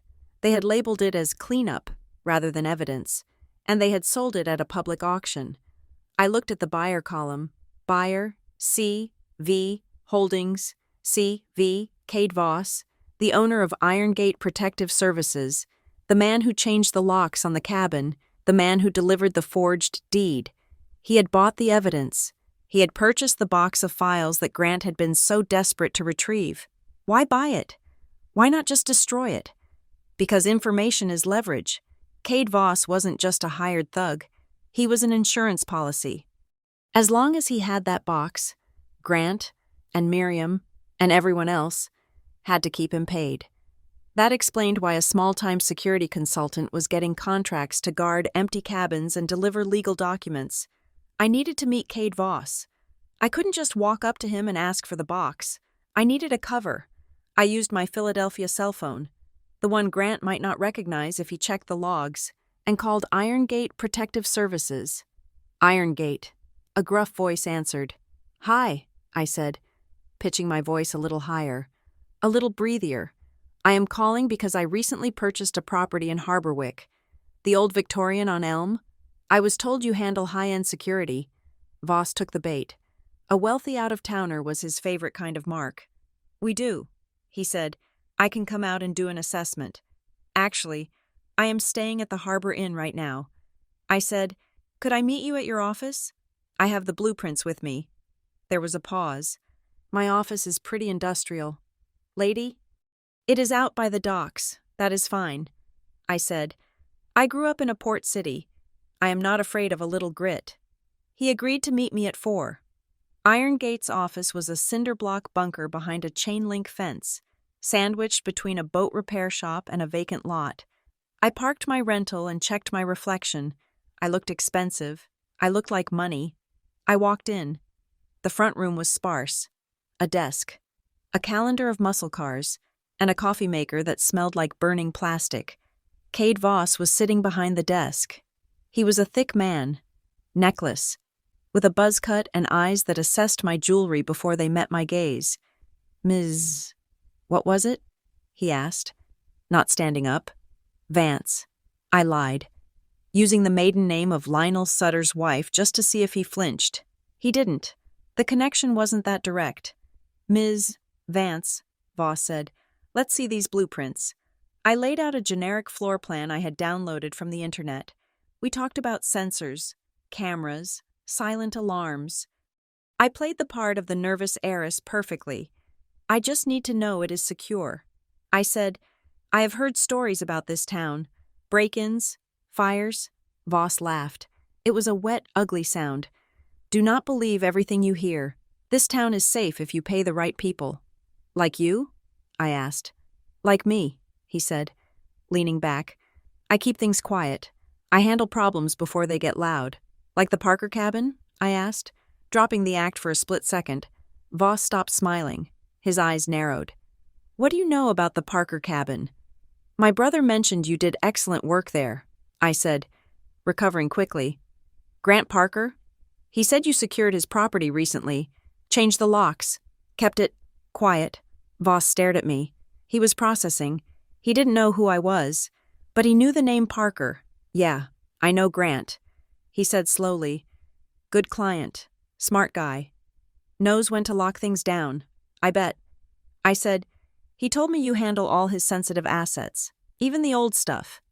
Voss's ego flared. He wanted to brag. He wanted to show this rich woman that he was a player. I handle a lot of things, he said. Grant knows I'm the only one who can keep a lid on his complications. Complications? I said, that sounds expensive. Quality costs. Ms. Vance, you want peace of mind? You pay for the vault. He gestured vaguely toward a heavy steel door in the back wall of the office. It was a subconscious move, a tell. You pay for the vault. The box was in there. I knew it. He had kept the evidence from the fire, the water-damaged client files, and he was keeping them in that back room. I looked at the door, memorizing the keypad lock, the brand of the hinges. Well, Mr. Voss, I said, standing up, I think you are exactly the kind of man I need. I will draw up a quote, he said. I walked out of there with my heart hammering. I had located the smoking gun. Now I just needed a way to pull the trigger. But first, I needed to win the battle in court. I couldn't break into Voss's office. That was a felony. And I was already under investigation for fraud. I needed to use the law to break the lock on the estate. I went back to the legal strategy. I had filed the petition for an administrator. Miriam Rowe had called me unstable. I needed to prove she was a liar. I had the forensic opinion from Elise saying the signature was a simulation. But a judge might see that as a battle of experts. I needed something indisputable. I needed the metadata. I drafted a motion for limited expedited discovery. I wasn't asking for every file in the firm. I was asking for the native digital file of the specific PDF consent form that Miriam Rowe had submitted to the court. I argued that since the authenticity of the document was the central point of contention, the electronic history of that document was relevant. Miriam Rowe fought it. She filed an objection claiming attorney-client privilege. But the judge, a visiting magistrate from the next county who didn't play golf with the mayor, granted my motion. He ordered the file to be turned over to a court-appointed forensic IT specialist within 24 hours. The report came back 3 days later. I sat in Nora's living room, reading the technical breakdown. File name, Consent and Trust GP, PDF. Creation date, October 15th, 2024. Creation time, 11:42 p.m. Device ID, Canon IR-ADV. C5560.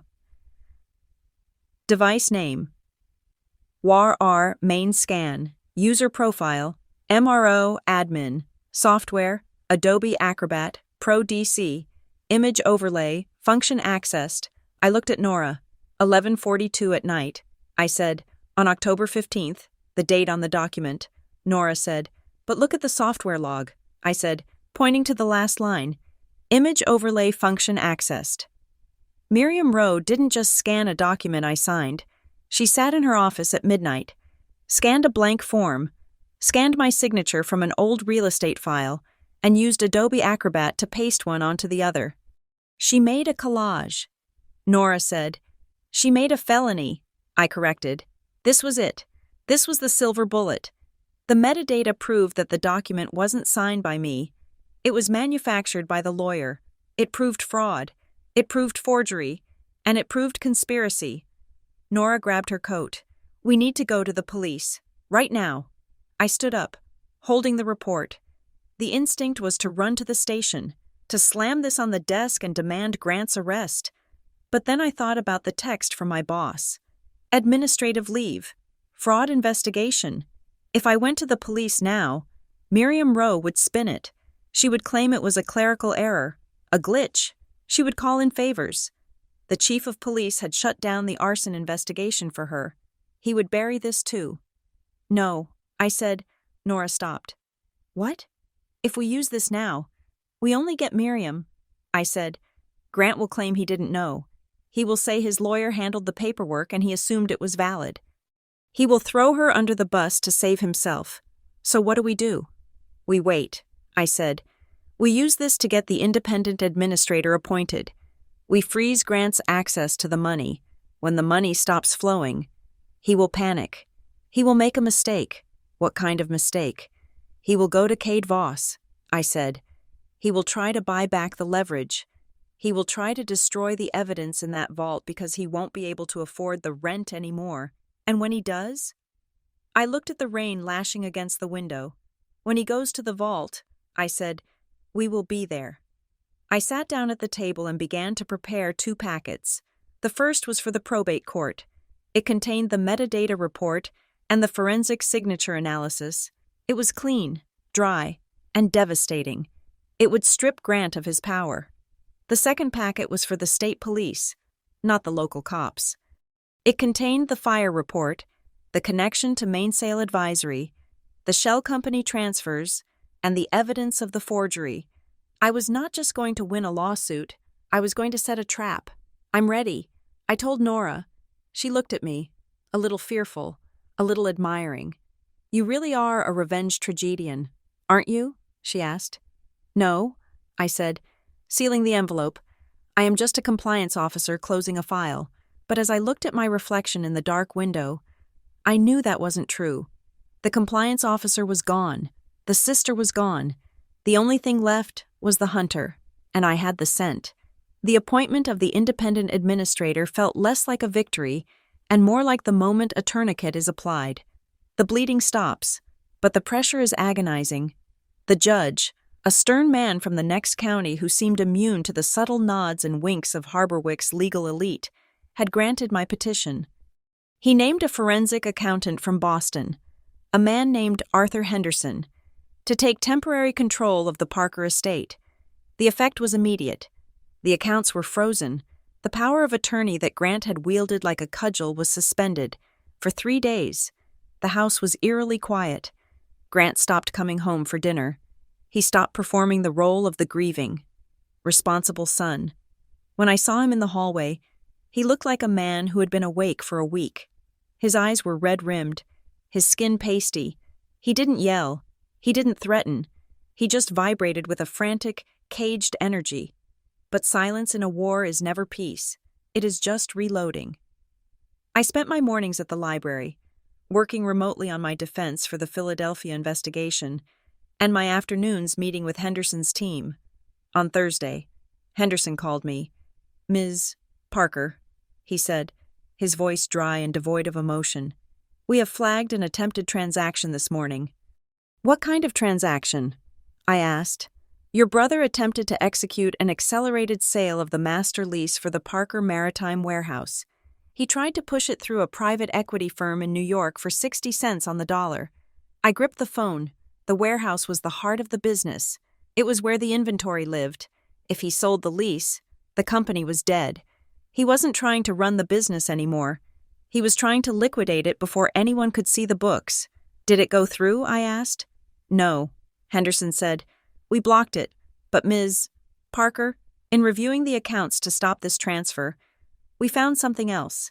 Are you aware of the Everett Parker Maritime Youth Fund? I smiled sadly. Yes, it was a scholarship Dad started 10 years ago, for kids from the local fishing families who wanted to go to college. He put $5,000 a month into it. He was so proud of that fund. Henderson paused. The fund is empty. Ms. Parker, my smile vanished. What do you mean, empty? I mean the balance is zero. The principal was liquidated 4 months ago. The funds were transferred to Parker Ridge Holdings, and then dispersed to a series of offshore vendors. I felt a wave of nausea so strong I had to sit down. "Grant stole the scholarship money?" I whispered. "It appears so," Henderson said. And when we queried the ledger, the note attached to the withdrawal simply said, "Market adjustment losses." He blamed the market. He took money meant for teenagers, kids whose parents were drowning in debt, and he stole it to pay off his shell companies. This wasn't just greed. Greed is wanting more than you have. This was something darker. This was a complete moral collapse. Grant had looked at our father's legacy, at the one thing Dad did purely for others, and saw it only as a piggy bank to smash. I hung up the phone. The betrayal settled in my gut like cold lead. I had been fighting for my inheritance, for my name. But now? Now I was fighting for the memory of the man my father wanted to be. I needed fresh air. I drove to the marina, walking along the seawall where the wind whipped the hair across my face. My phone buzzed. It was Tessa Lorne. "Can you meet?" she asked. Now, I met her at the same roadside park as before. She was pacing by her car, smoking a cigarette with jerky, nervous motions. "What is it?" I asked. She held up her phone. "I have a voicemail line for tips. Usually, it is just cranks or people complaining about potholes. But this came in last night." She pressed play. The voice was distorted, shaky, like an old person trying to hold a phone steady. The background hummed with static. "You are looking at the fire wrong." The voice rasped. "Everyone thinks it was about the papers. It wasn't just the papers. Grant didn't mean to kill him. It was an accident. But once he was dead, they had to burn it all." The message ended. I stared at Tessa. Grant didn't mean to kill him. "Who?" I asked. "Who did he kill?" Tessa shook her head. "No one died in the Briar Street fire. Camilla. That is the official record. 0 casualties. The night watchman was off duty. The building was empty, but the voice says otherwise." I said, "Once he was dead, they had to burn it all. If there was a body in that warehouse." Tessa said, her voice dropping to a whisper, "And the fire destroyed it. Then this isn't arson. It is a cover-up for a homicide, or manslaughter." I thought about Paul Danner, the fire investigator. He had said there were signs of a struggle, a desk overturned, a lamp broken, and he said the field notes vanished. Grant was there. I said, "Danner saw him. He was arguing with the police. He was desperate to get in. Maybe he wasn't trying to get in to save files." Tessa said, "Maybe he was trying to make sure nothing was left." I felt sick. My brother was a thief. Was he a killer? "We need a name." I said, "We need to know who was in that building." I went back to Nora.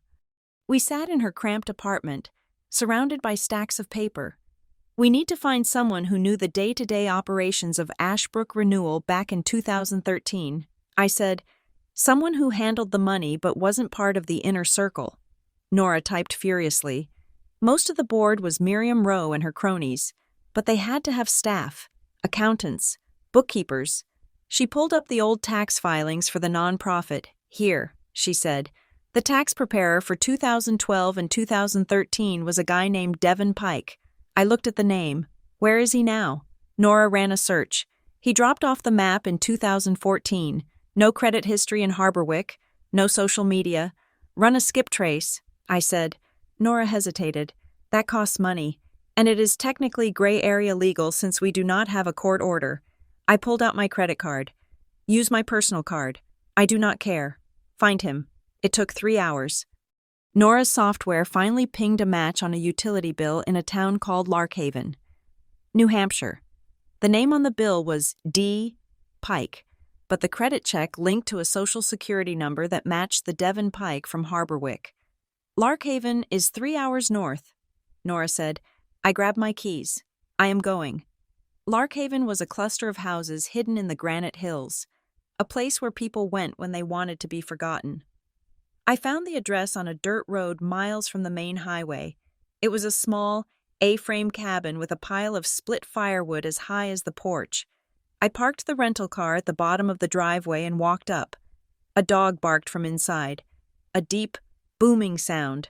The door opened before I reached the steps. A man stood there holding a splitting maul. He was 40, maybe 45, but he looked older.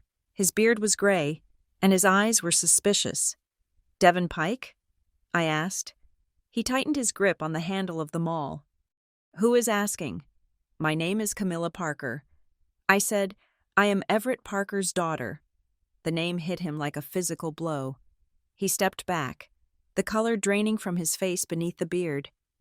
He looked at the woods, then at my car, then back at me. "Everett is dead," he said. "I saw it in the paper." "I know." I said, "I am trying to find out why." He laughed. A sharp, bitter sound. "Heart attack." The paper said, "That is what happens when you carry the devil on your back for 10 years. I need to talk to you about Ashbrook, Devon, and about the fire. Go away," he said, starting to close the door. "I have nothing to say to a Parker. I know about the money laundering," I said quickly, jamming my foot against the bottom step. "I know about mainsail advisory. I know about Lionel Sutter. I know my brother was stealing from the nonprofit." Devon froze. He looked at me, really looked at me, assessing the desperation in my eyes. "You do not know the half of it," he muttered. "Please," I said. "My brother is destroying everything my father built. I need the truth." He hesitated, then lowered the maul. He called to the dog to be quiet. "Come in," he said, "but leave your phone in the car.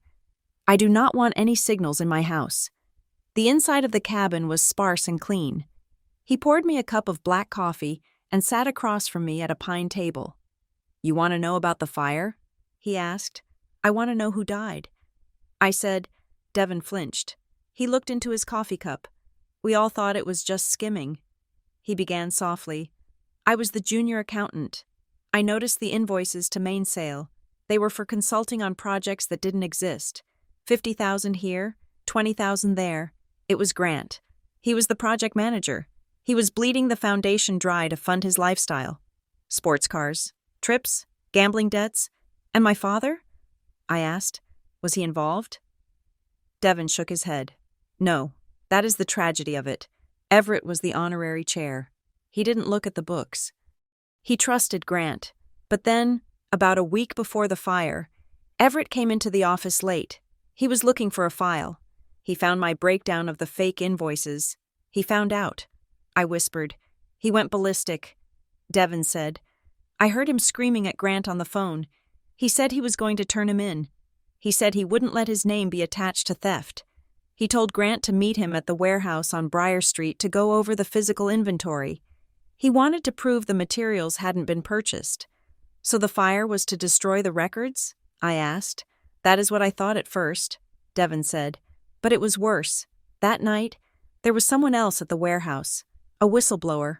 "Who?" "A kid named Julian," Devon said. "Julian Miller. He was an intern we had hired for the summer. Smart kid. He had been helping me with the filing. He knew about the invoices, too. He went to the warehouse that night to meet Everett. He wanted to help him find the proof." My heart hammered against my ribs. Julian Miller. What happened?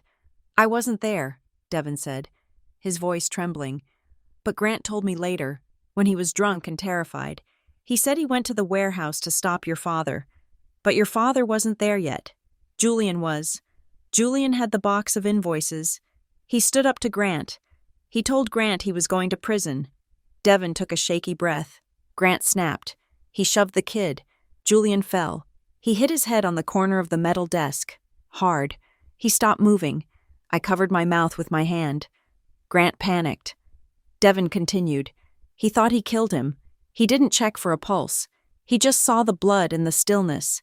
He heard a car coming outside. He thought it was the police, so he knocked over the kerosene heater. He lit the papers. He ran. He burned the building to hide the body." I said, horrified. "But here's the thing," Devon said, looking up at me with haunted eyes. "The fire investigation? They never found a body." "What?" "Teeth do not burn, Ms. Parker. Bones do not turn to ash in a structural fire like that. If Julian had been in there, they would have found remains. But the report said 0 casualties. So where is Julian?" Devon shrugged. Maybe he woke up and crawled out before the fire took the building. Maybe someone moved him. Or maybe the police found him, and Miriam Rowe made sure he disappeared from the record. I don't know. All I know is that Julian Miller vanished that night, and Grant believes he killed him. And my father? Grant told Everett that it was an accident. Devon said, he told Everett that if the truth came out, Grant would go to prison for murder and the Parker name would be destroyed. He begged his father for help. He used Everett's love for him as a weapon, and Everett, he caved. He paid the hush money. He used his connections to slow down the investigation. He became an accessory to save his son. That is why he wrote, "Don't trust." I realized. He wasn't warning me about a stranger. He was warning me about the trap he was in.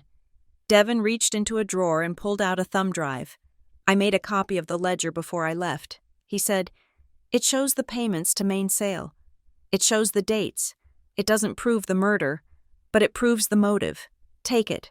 I took the drive. It felt warm in my hand. "Will you sign a statement?" I asked. Devon hesitated. "If I sign, they will come for me." "If you don't sign," I said, "Grant wins, and Julian Miller stays forgotten." He looked at the splitting mall by the door. Then he nodded. "Write it up," he said. "I am tired of running." I drove back to Harborwick in silence, the thumb drive burning a hole in my pocket. I had Devon's signed affidavit, carefully phrased to focus on the financial fraud and the confrontation he knew about, avoiding speculation on the body. It was enough to establish the motive for the fire. I didn't go home. I went to the police station. I asked for Detective Lena Ortega. I had researched her. She was a transfer from Boston, new to the force, with a reputation for being difficult with the local political machine. She met me in an interrogation room. She was young, sharp-eyed, and looked tired. "Camilla Parker," she said, flipping through the file I had handed her. "You are making a lot of noise for someone who is technically a suspect in a fraud case herself. I am not a suspect.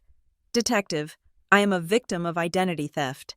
And this," I said, pointing to the thumb drive and the affidavit, "is why—" Ortega read the affidavit. She plugged in the drive and scrolled through the spreadsheet. Her expression shifted from skepticism to intense focus. "This ties the arson to the embezzlement," she said. "It gives a motive. It gives you a homicide." I said, "Julian Miller. He disappeared the night of the fire." Ortega looked up. "We have a cold case file on a Julian Miller. Missing person report filed by his mother in 2013. We thought he ran away to New York. He didn't run." I said, "He was in the warehouse." Ortega leaned back. "If this is true, your brother is looking at 20 years to life. And your father, he was part of the cover-up. My father is dead." I said, "I cannot save him, but I can stop Grant. I need to execute a search warrant." Ortega said, "If Cade Voss has the files from the fire, that is physical evidence. But a warrant takes time. I need a judge who isn't in Miriam Rowe's pocket." "How long?" 24 hours. She said, "Can you keep Grant occupied? If he catches wind of this, he will destroy whatever evidence Voss is holding. I can keep him busy." I said. I returned to the house. It was dark. The storm had finally broken, leaving the air heavy and wet. Grant was in the kitchen. He was eating cereal out of the box. Standing by the sink, he looked terrible, unshaven, his shirt wrinkled. "Where have you been?" he asked, his voice slurred. "I went for a drive," I said, placing my keys on the counter. He laughed. "A long drive. You missed the call from the administrator. They are auditing the scholarship fund." "I know." I said. He turned to look at me. His eyes were glassy. He was drunk. "You think I am a monster? Don't you?" he asked. "I think you are a thief." "Grant?" He threw the cereal box across the room. It exploded, scattering flakes like confetti. "I saved us!" he screamed. "I saved this family. Do you have any idea what Dad was going to do? He was going to turn himself in. He was going to go to the police and confess to the fraud. He wasn't involved in the fraud." I said quietly, "You were—" "He was the owner," Grant shouted. "It was his name on the door. If I went down, he went down. I did it for him." "No, Grant, You did it to him. He staggered closer, bracing himself on the island. You do not know about the fire, he hissed. You think it was just money? It wasn't. I know about Julian, I said. The name sucked the oxygen out of the room. Grant went still. He looked sober instantly, the adrenaline burning away the alcohol. Who told you that name? He whispered. It doesn't matter. I said, I know he was there. I know you pushed him. It was an accident, Grant pleaded, his voice breaking. He slipped. I didn't mean to hurt him. I just wanted the papers. And then you burned the building. I said, I had to. Grant was crying now, ugly, heaving sobs. Dad helped me. He knew it was an accident. He said we had to protect the family. He paid the people. He made it go away. He didn't make it go away because he wanted to. I said, stepping closer, my anger cold and hard. He did it because you made him an accomplice. You forced our father to live the last 10 years of his life knowing his son was a killer. You held him hostage. Grant, he owed me. Grant shrieked, slamming his hand on the counter. I stayed. You left. You went to college. You got the fancy job in Philly. You forgot about us. I stayed here. I ran the business. I took care of him. He owed me his silence. The truth was laid bare. It wasn't just entitlement. It was resentment. A deep, rotting hatred for me, for Dad, for the life he felt he deserved but never got. He had turned that resentment into a prison for our father. And the estate? I asked. The forgery? He was going to cut me out. Grant spat. After the heart attack. In the hospital. He was lucid for a minute. He told me he was going to change the will. He was going to give it all to charity, to that stupid scholarship. He said he couldn't leave blood money to me. So you forged the consent to steal it before he died. I took what was mine, Grant yelled. I earned it. I carried his secrets. I earned every penny. I looked at him. He was pathetic. A man who had built a castle out of ashes and lies, convinced he was the king. You didn't earn it, Grant. I said, you stole it. And now? Now you are going to lose it. He lunged for me. I stepped back. But he was fast. He grabbed my wrist. His eyes wild. You are not telling anyone, he growled. You are going to sign that settlement. Tonight.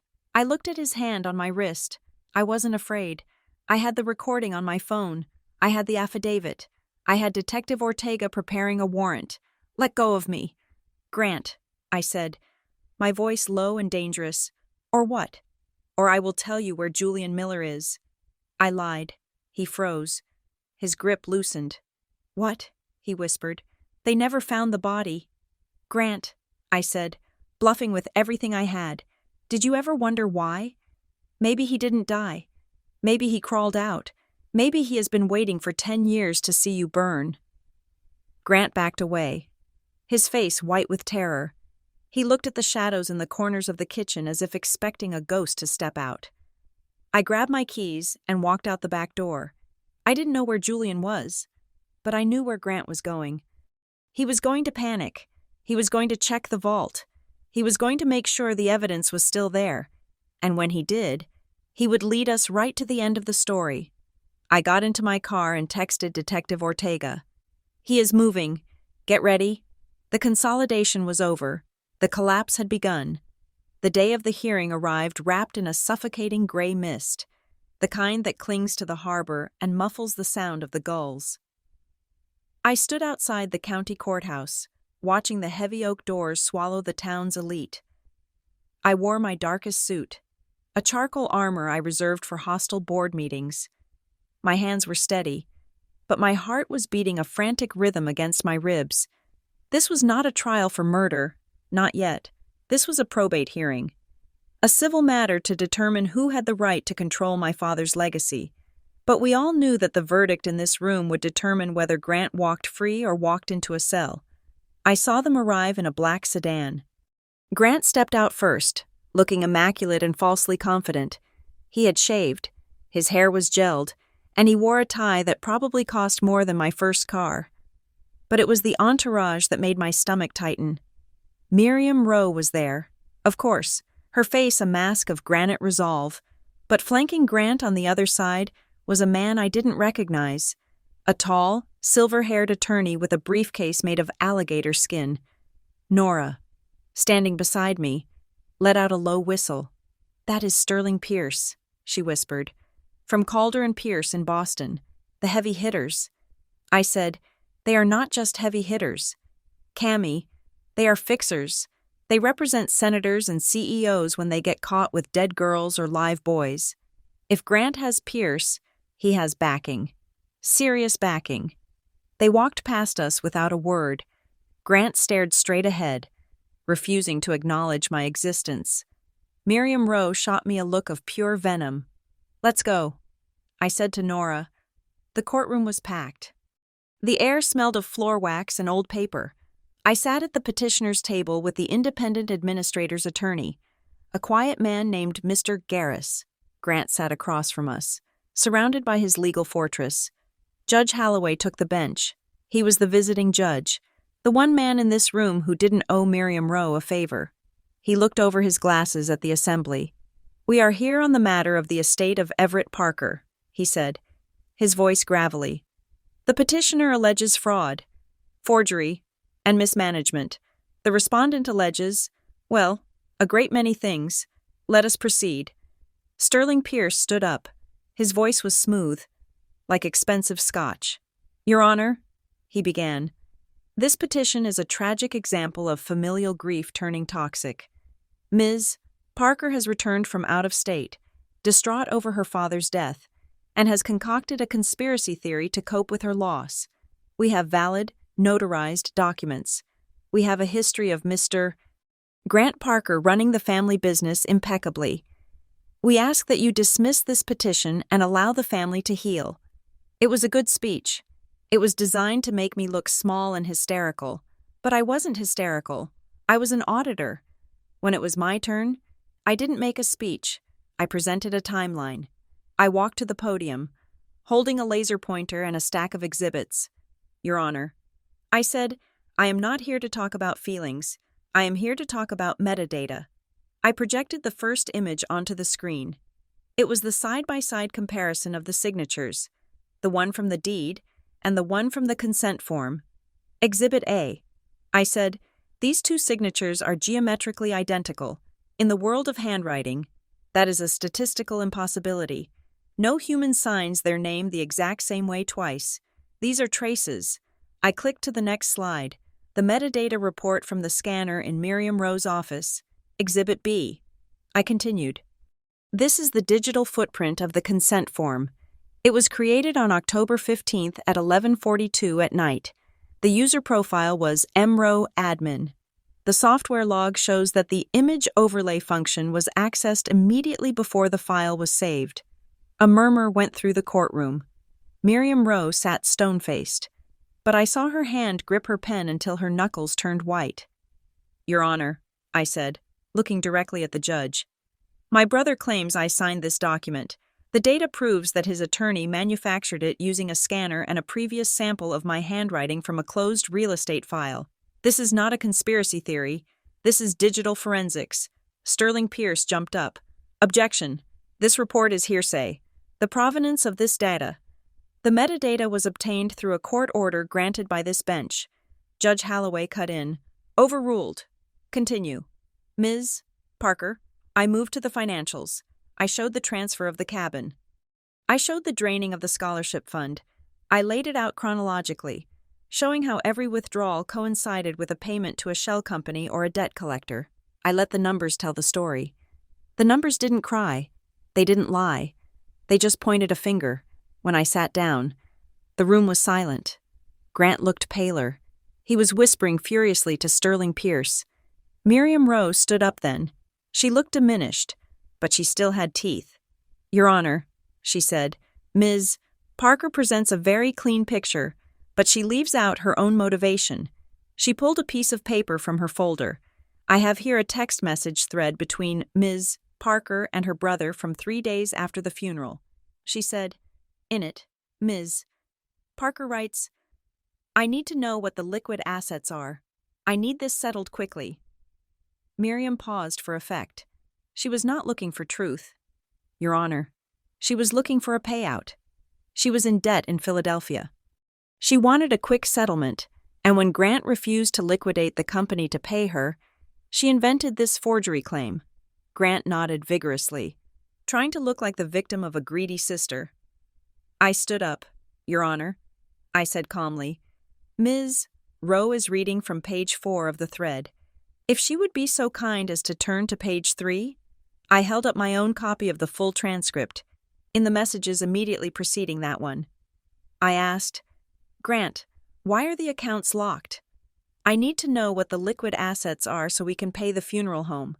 And when I said, I need this settled quickly, I was referring to the fact that the bank was threatening to bounce the check for the burial plot.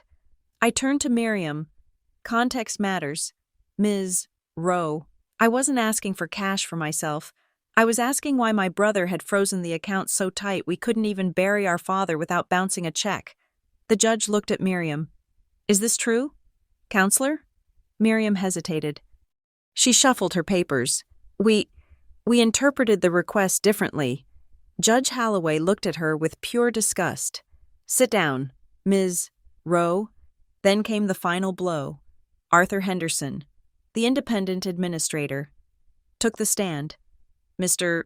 Henderson. Mr. Garris asked, since the temporary freezing of the assets 3 days ago, have there been any attempted movements on the accounts? Yes, Henderson said. He adjusted his glasses.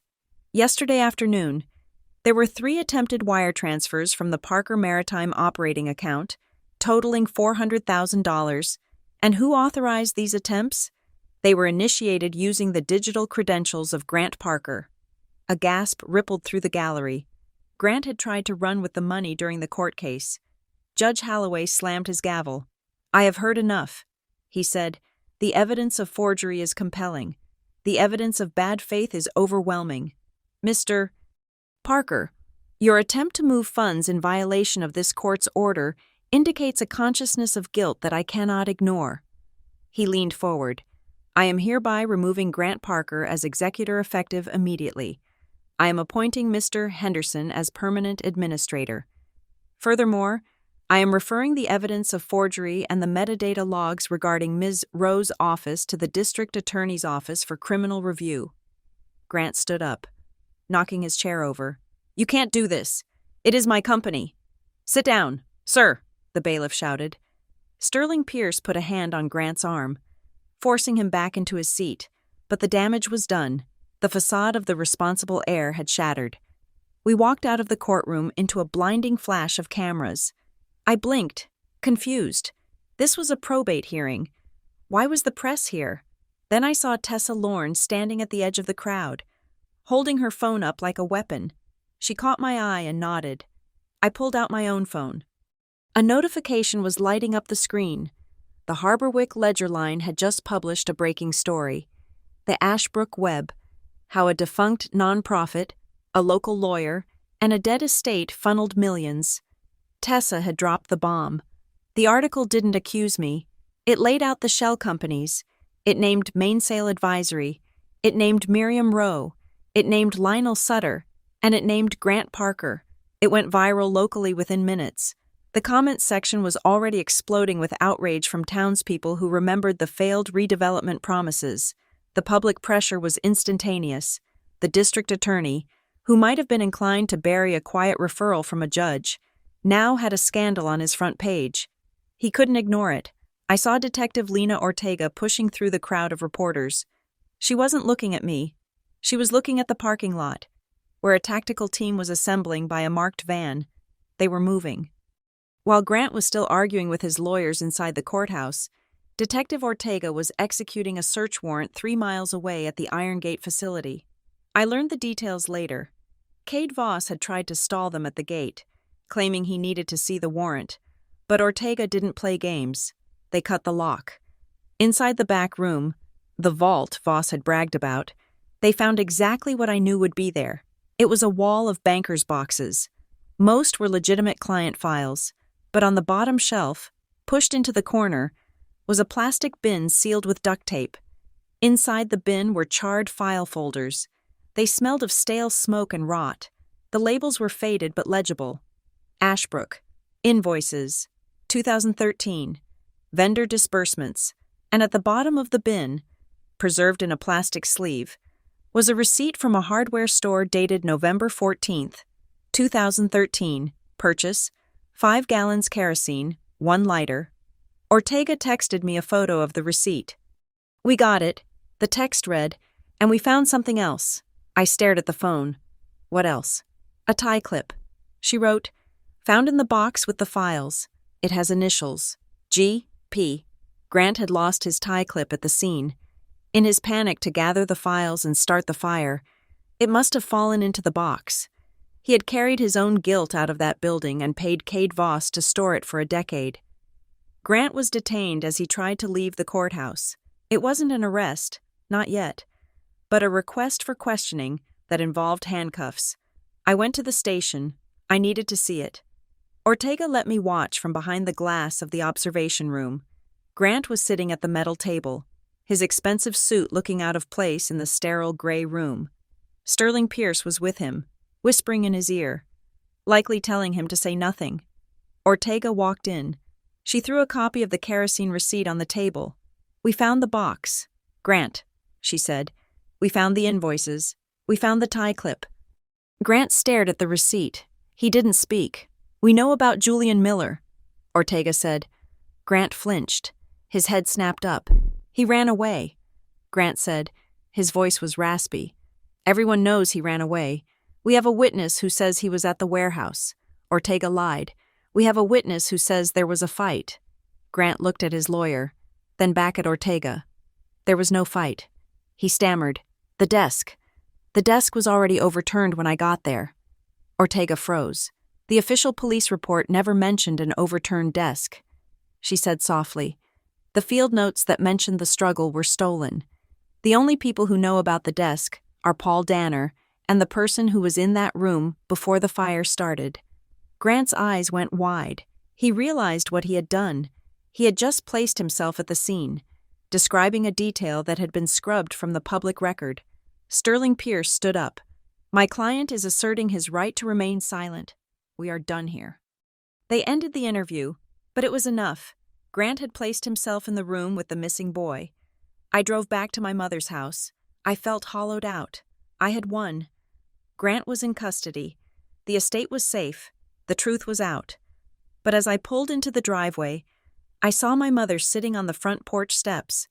She was holding a piece of paper, and she was sobbing. I ran to her. "Mom? What is it? Did the lawyers call?" She shook her head, unable to speak. She handed me the paper. It was a letter. The handwriting was shaky, the ink slightly smeared. It was my father's writing. "Where did you find this?" I asked. "In his winter coat." She wept. "I was packing his things, to give to Goodwill. It was sewn into the lining." I unfolded the letter. It was addressed to my dearest Helen. "If you are reading this," my heart finally gave out. "I am sorry for leaving you with this mess. I am sorry I was not the man you thought I was. I have lived in fear of our son for 10 years. I love him, but there is a darkness in him that I could not fix. He made a mistake that night at the warehouse, a terrible mistake. I covered it up to save him from prison. But in doing so, I sentenced myself to a prison of his making. He holds it over me, every time I try to make things right. He reminds me that I am an accessory. He threatens to destroy the family if I speak. He has been stealing from the company, and I have let him, because the alternative is to see him in a cage. I have tried to protect Camilla. I sent her away to keep her safe from him. I wanted her far from this poison. Camilla, if you see this, you are the strong one. You always were. Look at Ashbrook. Look at the fire. I left clues in the ledger. Finish what I was too a coward to start. Forgive me. Everett." I held the letter, tears finally spilling down my face. He hadn't sent me away because he didn't love me. He sent me away to save me. He knew Grant was dangerous. He knew the rot was spreading. My mother grabbed my hand. "He wasn't a bad man. Cammy," she sobbed. "He was just a father who made a wrong choice. He was a hostage," I said, stroking her hair. "And Grant was the captor. The final blow had to be public. The court ruling was legal. The arrest was criminal. But the town needed a moral reckoning. That night was the monthly town council meeting. The agenda included a vote on a new redevelopment zoning, a project backed by the same group of investors who had funded Ashbrook. I walked into the council chambers. The room was full. The news of Grant's arrest and Tessa's article had drawn a crowd. When the floor was opened for public comment, I stood up. "My name is Camilla Parker," I said. The room went silent. The council chairman, a man who had been a pallbearer at my father's funeral, looked nervous. "Ms. Parker," he said, "we have a strict 3-minute limit. I won't need 3 minutes." I said. I walked to the microphone. For 10 years, this town has pretended that the Briar Street fire was an accident. You pretended because it was convenient, because the people involved were powerful, because my family's money paid for your campaigns and your silence. I held up the metadata report. I held up the fire investigation summary. My brother, Grant Parker, has been charged with forgery and obstruction of justice. The investigation into the death of Julian Miller has been reopened, but Grant didn't do this alone. I looked directly at the council chairman. "You accepted donations from Mainsail Advisory. I have the records. You approved the permits for the shell companies. You looked the other way." I placed a copy of the evidence packet on the clerk's desk. "This is the timeline. This is the money trail. It is all here. You can't bury it anymore. The audit is finished." I turned and walked out. Behind me, the room erupted. People were shouting. Reporters were flashing cameras. The chairman was banging his gavel, but no one was listening. The soft agreement of Harborwick was broken. 3 months later, the snow had returned to Harborwick, covering the scars of the town in white. I sat in the office above Parker Maritime Supply. It was my office now. The independent administrator had cleared me to take over as interim CEO while the estate was settled. Grant was in the county jail, awaiting trial. He had been denied bail. The flight risk was too high given the offshore accounts. The charges had expanded: racketeering, money laundering, manslaughter. Miriam Rowe had been disbarred and was facing her own indictment. Lionel Sutter had turned state's witness to save his own skin, singing like a bird about the entire network. I looked at the desk. It was messy again, covered in legitimate invoices and shipping manifests. I was rebuilding the business, brick by brick. Honestly this time. My phone buzzed. It was a text from Nora. "Did you see the news? Sterling Pierce just quit Grant's defense team. Conflict of interest." I smiled grimly. Even the fixers were cutting their losses. But then, another notification popped up. It was a text from an unknown number. I opened it. "You think you won. You just cut off one head. The body is still hungry. You don't know what you started." I stared at the screen. Grant didn't have a phone in jail. This wasn't from Grant. I thought about the high-powered lawyers. I thought about the politicians I had exposed at the council meeting. I thought about the outside backers who had funded Ashbrook. I had taken down my brother. I had exposed the local corruption. But the network was bigger than Harborwick. The money I had stopped? It belonged to someone else, someone higher up the food chain. I looked out the window at the gray Atlantic. I deleted Grant's contact from my phone. I blocked the unknown number. I wasn't afraid. I was an auditor. And if there were more books to open, I would open them. I put my phone down and went back to work. Thank you so much for listening to "My Brother Forged My Name to Steal Our Father's Assets." So I exposed his biggest crime. I hope you enjoyed this journey of justice and revelation. It's a reminder that the truth often leaves a paper trail. No matter how hard someone tries to burn it, I would love to hear from you. Please leave a comment down below telling me where you are listening from. It is always amazing to see how far these stories travel. And if you want to hear more stories about people fighting back and getting the justice they deserve, please make sure to subscribe to the Revenge Stories channel. Don't forget to hit the like button if you enjoyed this episode, and share your thoughts in English in the comments section. Until next time.